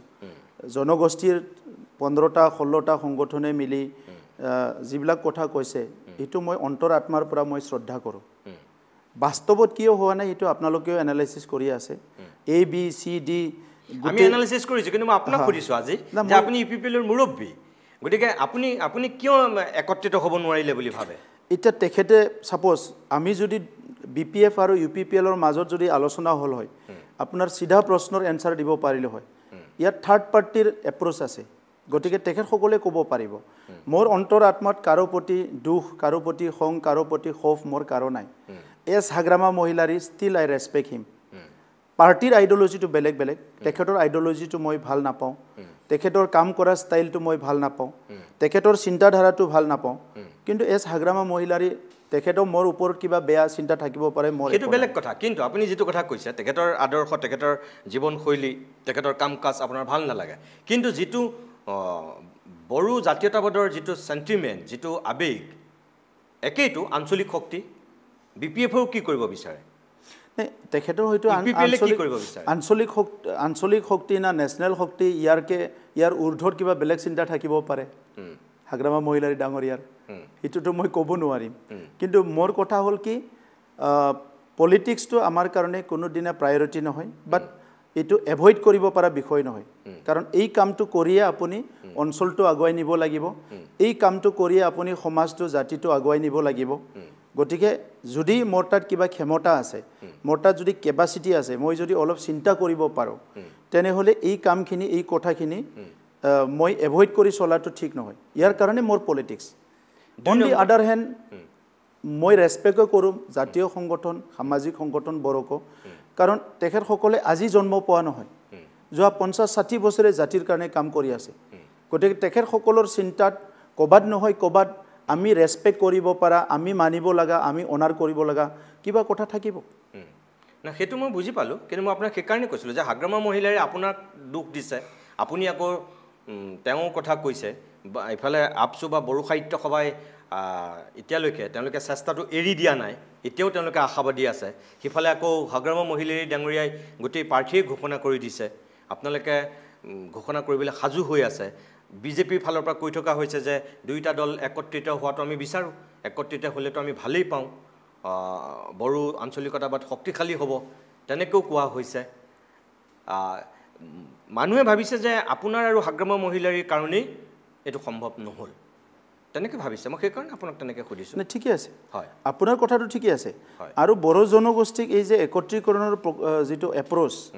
ইনিচিয়েটিভ এইটো আজিৰ নহয় যোৱা 30-40টা বছৰত বহুতবাৰ সংঘাত হোৱা দেখিছোঁ বহুতবাৰ এনেকুৱা এপ্ৰ'চ বহুতবাৰ সংঘাত বহুতবাৰ এপ্ৰ'চ এনেকুৱা দেখিছে গতিকে হয়তো এইটো অলপ সময় লাগিব কোনোবা বুজি পোৱাত অসুবিধা হৈছে আপোনালোক ইউপিপিএল যিহেতু আপসুৰ বুকুৰ মাজৰ পৰা অহা দল গতিকে এনেকুৱা হৈছে নেকি যে এইবাৰ নিৰ্বাচনত আপোনালোক বহুত বেয়াকৈ মুখ ঠেকেচা খাব বা খলঠেকত পৰিব যিটো কাৰণে আপসুৱে আপোনালোকক উদ্ধাৰ কৰিবৰ কাৰণেই এই ৰাস্তাটো তৈয়াৰ কৰিছিলে চাওক আমি এপছুৰ পৰা অহাটো হৈ সঁচা কিন্তু যি সংগঠনৰ পৰা আমি আহিছোঁ সেই সংগঠনক আমি ইজ্জত কৰিব লাগিব সেইটো আমি ব্যৱহাৰ কৰিব নোৱাৰোঁ আচ্ছা গতিকে আজি মুখ ঠেকেচা খাওক আমি এজনো কেণ্ডিডেট নিজিকক আমি এপছুক ব্যৱহাৰ কৰিব নোৱাৰোঁ এপছুৱে নিজৰ মতে চিন্তা কৰি কাম কৰিব এইখিনি শ্ৰদ্ধা আমি ৰাখিব লাগিব বড়ো সাহিত্য সভাক আমি কেতিয়াও ব্যৱহাৰ কৰিব নোৱাৰোঁ ৰাজনৈতিক স্বাৰ্থত সামাজিক স্বাৰ্থত আমি ক'ব পাৰিম এইটো কৰক বা এইটো আপোনালোকে কৰক আমিও সহায় কৰিম আমিও আছোঁ কিন্তু ৰাজনৈতিক স্বাৰ্থত নহয় এই সংগঠনবিলাক যদি 1952ত বড়ো সাহিত্য সভা জন্ম নাপালেহেঁতেন 1967ত যদি এপছু জন্ম নাপালেহেঁতেন বড়ো জনগোষ্ঠীৰ বহুত দিশবিলাক আজি মানে নাইকিয়া হৈ গ'লহেঁতেন বহুত বিষয়বিলাক শেষ হৈ গ'লহেঁতেন জাতি হিচাপে জীয়াই থকাৰ গতিকে মই 29 বছৰ য'ত থাকি আহিলোঁ আজিৰ তাৰিখত আহি মই গোটেই কথা বুজি পোৱাৰ পিছত এই ভুলটো মই কৰিব নোৱাৰোঁ ৰাজনৈতিক যুদ্ধখন আমাৰ তেখেতসকলে যদি ভাবে যে আজিৰ তাৰিখত হাগ্ৰামা মহিলাৰ ইয়াত ভাল কাম কৰিছে তেখেতক ছাপোৰ্ট দিব প্ৰমোদ বড়ো বা এই টিমটোৱে ভাল কাম কৰিছে আমাক ছাপোৰ্ট দিবও পাৰে আৰু ছাপোৰ্টটো তেখেতসকলেতো ডিক্লেয়াৰভাৱে কাম কৰিব নোৱাৰিবও পাৰে ময়ো কৰা নাছিলোঁ আগতে কিন্তু ভালৰ কাৰণেতো কাৰোবাৰ লগত কাৰোবাৰ থাকিবই লাগিব এপছুত থকা ল'ৰাখিনিওতো ভোট দিব মই একদম এতিয়া চুটিকে আপোনাক সুধিছোঁ যে যদি বিজেপিয়ে কোৱাৰ ধৰণেৰে তেওঁলোকে যদি ইয়াত একদম মানে নিৰংকুশ সংখ্যাগৰিষ্ঠতা নাপালোঁ একক বৃহৎ দল হৈ যদি তেওঁলোকৰ উত্থান ঘটে মই ধৰি লওক বুলি কৈছোঁ ৰাজনীতিত সকলো সম্ভৱ আপুনিও একক বৃহৎ দল হ'ব পাৰে BPFও হ'ব পাৰে বিজেপিও হ'ব পাৰে জনতা জনাৰ্দনে ৰায় দিব যিহেতু আমি নাজানো গতিকে আপুনিও কৈছিলে যে ৰাজনীতিত অসম্ভৱ বুলি একো নাই মই কৈছোঁ যে সেই দিশেৰে যদি সম্ভৱ হয় বিজেপিয়ে যিধৰণে সপোন দেখিছে যদি সঁচাকৈ তেওঁলোক 1 নম্বৰ দল হয় BPF আৰু UPPL দুইটাকে লগত লৈ পেলাই তেওঁলোকে চৰকাৰ কৰিব আপুনি লগত থাকিব সেই পৰিৱেশত চিন্তা কৰিম আজিৰ সময়ত আমি যিটো কাম কৰি আছোঁ আজি আমি বহি আছোঁ আজিও ইয়াত UPPL বিজেপিৰ চৰকাৰ চলি আছে আৰু মই আপোনাক আগতে কৈছোঁ যে গোটেই প্ৰক্ৰিয়া গোটেই এজেণ্ডা গোটেই প্লান এণ্ড পলিচি গোটেই মিছন এণ্ড ভিজন সেইটো সমাজক লৈ জাতিক লৈ অঞ্চলক লৈ পেলাই আৰু সময়ক লৈ গতিকে এই সময়ত মানে আমি চিন্তা কৰিম আৰু ইমান সাপোকেটেড বা ইমান প্ৰেছাৰত থাকিটো কাম কৰিব নোৱাৰে যদি তেনেকুৱা পৰিৱেশ হয় তো তেতিয়া নিশ্চয় আমি আমাৰ সিদ্ধান্তটো আমি দল হিচাপে ল'ম এই সময়ত আচ্ছা মানে আপুনি এটা কিবা এটা গৱেষণা কৰি আছে বজাৰত যাইতো কৰিব নোৱাৰে আপোনাক এটা ৰুম লাগিব তো গৱেষণা কৰিবলৈ ঠিক তেনে ধৰণৰ ৰাজনীতি কৰিম বুলি ইমান প্ৰেছাৰ বা ইমান সাপোকেটেড পৰিৱেশত আপুনি ৰাজনীতি কৰিব নোৱাৰিব তেনেকা হয়তো বহুত ব্যতিক্ৰম মানুহ ৰাজনীতি নেতা ভাৰতত থাকিব পাৰে কোনবা মই নাজানো বাট এজ অন টুডে মই নাভাবো যে মই জাতিক প্ৰেম কৰোঁ বুলি সমাজক প্ৰেম কৰোঁ দেশক প্ৰেম কৰোঁ বুলি বহুত বেছি সাপোকেটেড বহুত বেছি গণ্ডগোলত যাই ফ্লাই কাম কৰিব লাগে বুলি মই নাভাবো আৰু ইয়াৰ কাৰণে UPPL নিজৰ ষ্টাইলত নিজৰ পলিচিত কাম কৰাৰ কাৰণে মানসিকতাও তৈয়াৰ কৰিছোঁ দলটোকো আমি তেনেকুৱা তৈয়াৰ কৰিছোঁ আপুনি এতিয়া এই যিকেইটা শব্দ ব্যৱহাৰ কৰিছে আগন্তুক দিনৰ কথা কৈ পেলাই কৈছে কিন্তু আপোনাৰ পিছতে যিজন UPPLৰ প্ৰধান সেনাপতি ৰাজু নাৰ্জাৰী তেওঁ কিন্তু কিছুদিনৰ পূৰ্বে সেই সাপোকেশ্যন আৰু বিজেপিৰ যি আগ্ৰাসী স্বভাৱ ৰাজহুৱা সভাত কৈ দিছে আপুনি আগন্তুক দিনৰ কথা কৈছে তেওঁ কিন্তু বৰ্তমানৰ কথাই কৈ দিছে যে এই সাপোকেশ্যনত আমি কাম কৰিব পৰা নাই ইচ্ছামতে আমি কৰিব পৰা নাই যে আমাক হেঁচাত ৰখা হৈছে গতিকে আমি স্বাধীনভাৱে কাম কৰিবৰ কাৰণে আমি এবাৰ নিজাকৈ আমি কাৰো সহায় নোহোৱাকৈ আমি চৰকাৰ গঠন কৰাৰ চেষ্টা কৰিম বুলি তেওঁ ৰাজহুৱাকৈ কৈছে আপুনি কিন্তু আগন্তুক দিনৰ সাপোকেশ্যনৰ কথাহে কৈছে তেওঁ বৰ্তমানৰ কথাই কৈ দিছিলে কোন কাৰ সাপোকেশ্যন ৰাজুৰ বয়স মোতকৈ সৰু আৰু মই তাতকৈ ডাঙৰ আৰু মোৰ এক্সপিৰিয়েঞ্চটো অলপ বেছি তাৰ এক্সপিৰিয়েঞ্চটো কম গতিকে কথাত পাৰ্থক্য পাব আপুনি আৰু তাতকৈ কম বয়সৰ ল'ৰা সুধিলে আৰু এইটো বেলেগ এনচাৰ ওলাব পাৰে তো সেইকাৰণে তাত বেছি কনফিউজনত যাব নালাগে আপুনি আজি UPPLৰ প্ৰেচিডেণ্ট আৰু বৰ্তমানৰ মুৰব্বীগৰাকী আৰু হাগ্ৰামাৰ ভাষাত ক'বলৈ গ'লে আৰু বেছি দিন নাই 8-10 দিনৰ মুৰব্বীৰ লগত বহি কথা পাতি আছে গতিকে এই গোটেই ভাল বেয়া উত্থান পতনবিলাক দেখাৰ পিছত আমি এটা কনক্লুজনত আহিছোঁ আমি এটা ডিটাৰমিনেশ্যনত আহিছোঁ আৰু সেইটো লাইনত কাম কৰি যাম গতিকে মই ভৱিষ্যতৰ কথা যিহেতু আপুনি সুধিছে মই ভৱিষ্যতৰ কথা কৈছোঁ যে চাই ল'ম সেই পৰিৱেশত কি হয় আজিতো আৰু চবে নিজৰ দলৰ কেণ্ডিডেটক জিকাবৰ কাৰণে কাম কৰি আছে আমিও কৰি আছোঁ আপুনি যেটো কথা কৈছে যে বিজেপিক ৰুধাৰ স্বাৰ্থত কি ভৱিষ্যতলৈ কেতিয়াবা BPF আৰু UPPL একেলগ হ'ব পাৰে নেকি চাওক মই প্ৰথম প্ৰশ্নত আপোনাৰ কৈছিলোঁ এইটো গেম অফ মানে পচিবিলিটি তাত শত্ৰু মিত্ৰ একো নাই গতিকে আৰু তাতো এটা কথা আছে আপুনি তাৰমানে কি কয় পাৱাৰটো লাগেই বুলি জিটি কৰিব নোৱাৰিব নীতি আৰু আদৰ্শ থাকিব লাগিব যদি আপুনি মানে একদম নীতি আদৰ্শ নোহোৱা মানুহবিলাকৰ লগত কাম কৰিবলৈ যায় তাতকৈ আপুনি অলপ ব্ৰেক মাৰি অলপ এখোজ পিছই থকাটোৱে ভাল কাৰণ পৃথিৱীখনটো শেষ হ'বলৈ যোৱা নাই পৃথিৱীখন অহাকালি শেষ হ'ব আজিয়ে কিবা কৰিব লাগে বুলি ক'লে বেলেগ কথা নহয় বোলে কৰিবই লাগিব বিশ্বখনটো পৃথিৱীখনটো মানৱ জাতিটো আৰু বহুত বছৰ থাকিব না মোৰ পিছতো আৰু লাখ লাখ মানুহ আহিব যোনে ৰাজনীতি কৰিব আপুনি 40টা সমষ্টিৰ ভিতৰত আজিৰ দিনত কিমানটা সমষ্টিত জয়ী হ'ম বুলি আপুনি নিজে আত্মবিশ্বাস চাওক বহুত সমষ্টিতে আমাৰ ভাল কিন্তু আপোনাক মই আগতো সংখ্যা কোৱা নাই এতিয়াও সংখ্যা কোৱা নাই মই এটা নীতি বনাই লৈছোঁ কি পাব্লিকত এৰি দিওঁ মই যদি আজি 30টা বুলি কওঁ সেইটো মানে এটা গণতান্ত্ৰিক প্ৰক্ৰিয়াত অলপ কিছুমান মানুহ কৈ ভাল পায় যে আমি ইমান পাম মই কিন্তু কেতিয়াও কোৱা নাই মই পিছত আহিছোঁ বাট কিছুমান প্ৰিন্সিপল লৈ আহিছোঁ সেইকাৰণে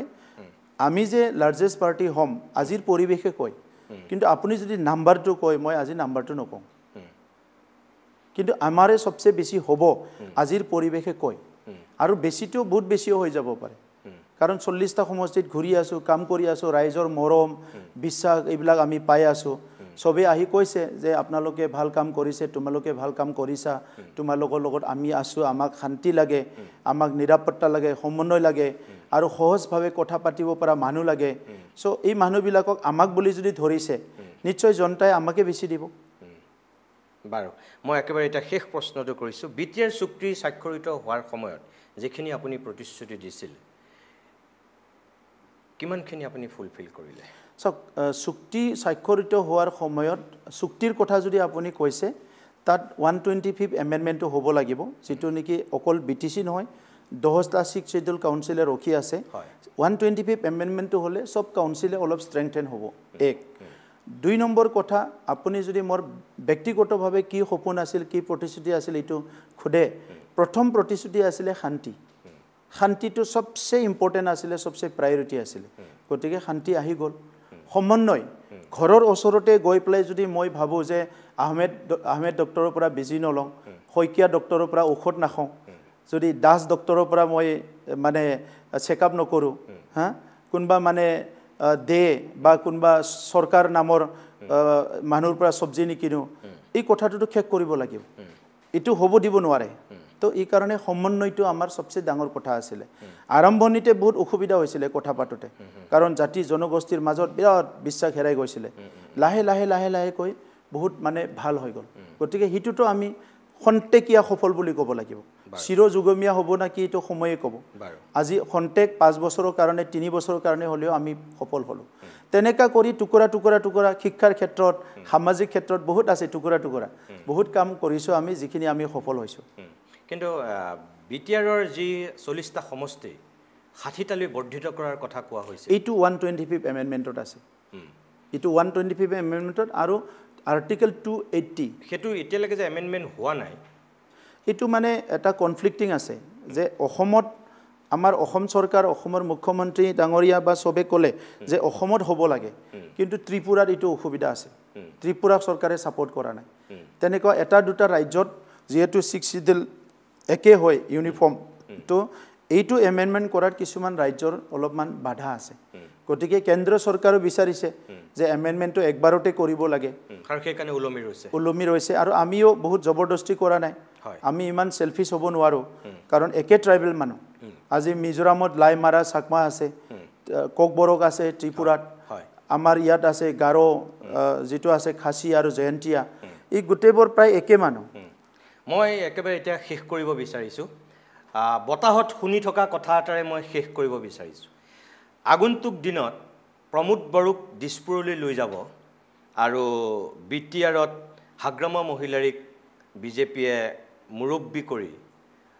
দুয়োটাকে লগত লৈ চৰকাৰ আগুৱাই নিব বতাহত গুণগুণনি হোৱা এটা কথা চাওক মই নিজকে এতিয়ালৈকে এটা পেকেজ হিচাপে প্ৰস্তুত কৰা নাই যে উঠাই লৈ যাব বা ক'ৰবাত বহাই দিব মই নিজকে মানুহ হিচাপে প্ৰস্তুত কৰি আছোঁ মানুহ হিচাপে প্ৰস্তুত কৰিছে কিন্তু মই কথাটো কৈছোঁ আপোনাক যে বিজেপিয়ে যিটো ৰাজনীতি কৰিছে দুয়োটা দলকে লগত লৈ যাব আৰু দুয়োটা দলক লগত লৈ যাবলৈ হ'লে প্ৰমোদ বড়ো আৰু হাগ্ৰামা মহিলাৰীক দুইজনকে এটা যোগ্য স্থান দিব লাগিব নিদিলে কেতিয়াও দুয়োটা দল বিজেপিৰ লগত নাথাকিব আৰু যদি সেই দুয়োটা স্থান দিবলগীয়া হয় এইটো ডেফিনেটলি হাগ্ৰামা মহিলাৰীক ইয়াৰ আগতো চাগে বিজেপিয়ে চেষ্টা কৰিছিল কিন্তু তেওঁ দিছপুৰলৈ নাযায় বুলি আমি শুনিছিলোঁ যে তেওঁ দিছপুৰৰ প্ৰতি কোনো মোহ নাই দিল্লীৰ প্ৰতি তেওঁ কোনো আকৰ্ষণ নাই গতিকে তেওঁ ইয়াতেই মানে কোকৰাঝাৰতেই তেওঁ বিটিআৰতেই থাকিব বিচাৰে যদি সেইটোৱেই হয় তেতিয়াহ'লে দুইজনকে সমস্থান দিবলৈ হ'লে আপোনাকতো দিছপুৰলৈ নি মন্ত্ৰী পাতিব লাগিব তেতিয়াহে হ'ব চাওক শইকীয়া ডাঙৰীয়া ময়ো এই 10-20 বছৰত অলপমান অধ্যয়নো কৰিছোঁ আৰু নিজকে বুজিবলৈ চেষ্টা কৰিছোঁ আৰু মানৱ জাতি বা মানৱ যিটো জন্ম এইটো কিহৰ কাৰণে হৈছে ফিলচফি অফ লাইফ অলপমান অধ্যয়ন কৰিছোঁ তো এতিয়া স্থান ক'ত থাকিব স্থান ক'লৈ নিব এইটো মইহে নিৰ্ণয় কৰিম আচ্ছা চ' গতিকে মই কোনোবা বহাই দিয়া আসনত বহিবলৈ মন নাই আচ্ছা চ' মই বহুত ডাঙৰ নেতা নহয় কিন্তু আগতে মই শুনিছিলোঁ যে মৰা মাছে নদীৰ ধাৰলৈ বৈ যায় জিন্দা মাছে নদীৰ খুঁটৰ বিপৰীতে সাঁতোৰে আপুনি জিন্দা আৰু জংঘলত আপুনি যদি ৰাস্তা এটা নতুন বনাব লাগে সাপোজ আপুনি মানে ক'ৰবাত যাই আছে তো যদি আপোনাৰ লিডাৰশ্বিপ আছে আপুনি নিজে ৰাস্তা বনাই খোজ কাঢ়িব বেলেগৰ ৰাস্তা দি খোজ নাকাঢ়ে গতিকে আজিৰ সময়ত আমিতো সেইটো ক'ব নোৱাৰোঁ ফিলচফিটো আমি আৱিষ্কাৰ কৰা নহয় কোনোবা সক্ৰেটিছ কোনোবা এৰিষ্টটেল গান্ধীজী বেলেগে আৱিষ্কাৰ কৰা ফিলচফিবিলাকেদি আমি গৈ আছোঁ সেইটো আমি নৈ কৰিব নোৱাৰোঁ কিন্তু বাস্তৱত আজিৰ তাৰিখত যে মই ইমানো পাকি ৰাস্তা বিচৰা নাই কি মোৰ খোজ কাঢ়িবলৈ ৰাস্তা নাই ঈশ্বৰে জন্ম দিছে মোক চব কুছ দিছে গতিকে আই এম হেপী তো গতিকে মোক এনেকুৱা আসন নালাগে কোনোবা বহাই দিব তাতে যাই মই বহিম আৰু তাত বহি পেলাই মই কি কাম কৰিম যদি মোৰ ব্ৰেইনত একো নাই মোৰ যদি মিছন আছে মই নিজে ষ্ট্ৰাগল কৰি গুচি যাম মোৰ যদি কিবা এটা আশা আছে বা কিবা এটা চিন্তা আছে প্লেনিং আছে মই নিজে যুদ্ধ কৰিম মই নিজে সংগ্ৰাম কৰি আহিছোঁ কালি যদি ক'ৰবাত গুৱাহাটীলৈ বা MLA হৈ যাব লাগে বা MP হৈ যাব লাগে মই নিজে সংগ্ৰাম কৰিম যে মই যাবলৈ বিচাৰিছোঁ এই জায়গাত কিন্তু বেলেগে নহয় বেয়া নাপাব মই বিজেপিক টাৰ্গেট কৰি কোৱা নাই আপুনি বিজেপিৰ কথা কৈছে যোনে নহওক কালি কংগ্ৰেছে হওক XYZ হওক কাৰো পাৰি দিয়া আসনত বহি পেলাই মই ভাত খাবলৈ মন নাই ঠিক আছে বহুত ধুনীয়া কথা এটা কৈছে শেষত আপুনি ভাল লাগিল আৰু মোৰ বহুত কথা আচলতে সুধিবলৈ থাকি গ'ল কিন্তু আমি ইমান সময় যে আপুনি দিলে ব্যস্ততাৰ মাজত আপোনাৰ আকৌ বহুত কাম আছে আৰু সময় মই নলওঁ বহুত ধন্যবাদ আপোনাক শুভেচ্ছা জনাইছোঁ আপুনি যি আত্মবিশ্বাসেৰে নিজক আগুৱাই নিব বিচাৰিছে জাতিটোক নেতৃত্ব দিব বিচাৰিছে দলটোক আপুনি এক দৃঢ়তাৰে আগুৱাই নিব বিচাৰিছে ভগৱানে আপোনাক শক্তি দিয়ক আপুনি আৰু বহুদূৰ আগুৱাই যাওক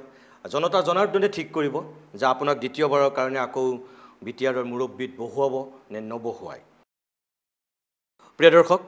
ইমান সময়ে আমি বিটিআৰৰ মুৰব্বী তথা UPPLৰ সভাপতি প্ৰমোদ বড়ো ডাঙৰীয়াৰ লগত আজিৰ অভিমতত কিছু কথা পাতিলোঁ সাম্প্ৰতিক ৰাজনীতিক যিখিনি পৰিৱেশ পৰিস্থিতি প্ৰত্যক্ষ কৰি আছোঁ সেই সন্দৰ্ভতেই দুই এটা কথা সুধিলোঁ বহুতখিনি কথা আচলতে মোৰ সুধিবলৈ থাকি গ'ল তেখেতে শেষত যিখিনি কথা কৈছে আপোনালোকে চাই আছে অকল বিটিআৰৰ জনতা বুলি নহয় গোটেই অসমৰ জনসাধাৰণে চাই আছে কিছুমান যোৱা 5 বছৰত সঁচাকৈ ভাল কাম হৈছে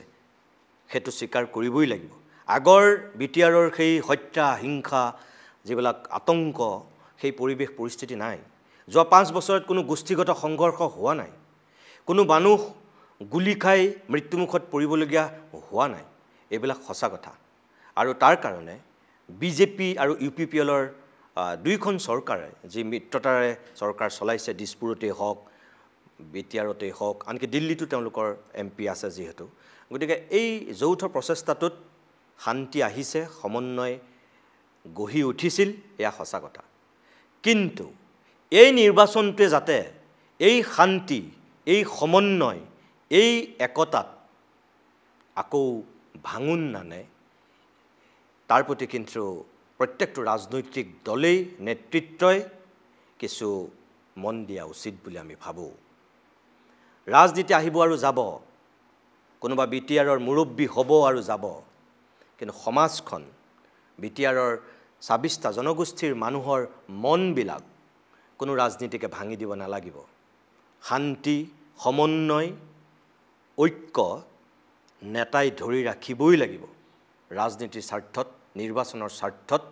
ভাগ ভাগ কৰি তেওঁলোকৰ মনবিলাক ভাঙি দিলে সময়ে আকৌ আমাক কিছু নিষ্ঠুৰ প্ৰত্যুত্তৰ দিব আমি কেতিয়াও সেয়া আশা নকৰোঁ বিটিআৰৰ এই কোকৰাঝাৰৰ ভূমিৰ পৰা আমি বিজেপি কংগ্ৰেছ বিপিএফ ইউপিপিএল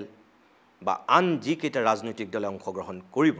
সকলোলৈকে সেই আহ্বান জনাই আজিৰ অভিমত ইমানতে সামৰিছোঁ নমস্কাৰ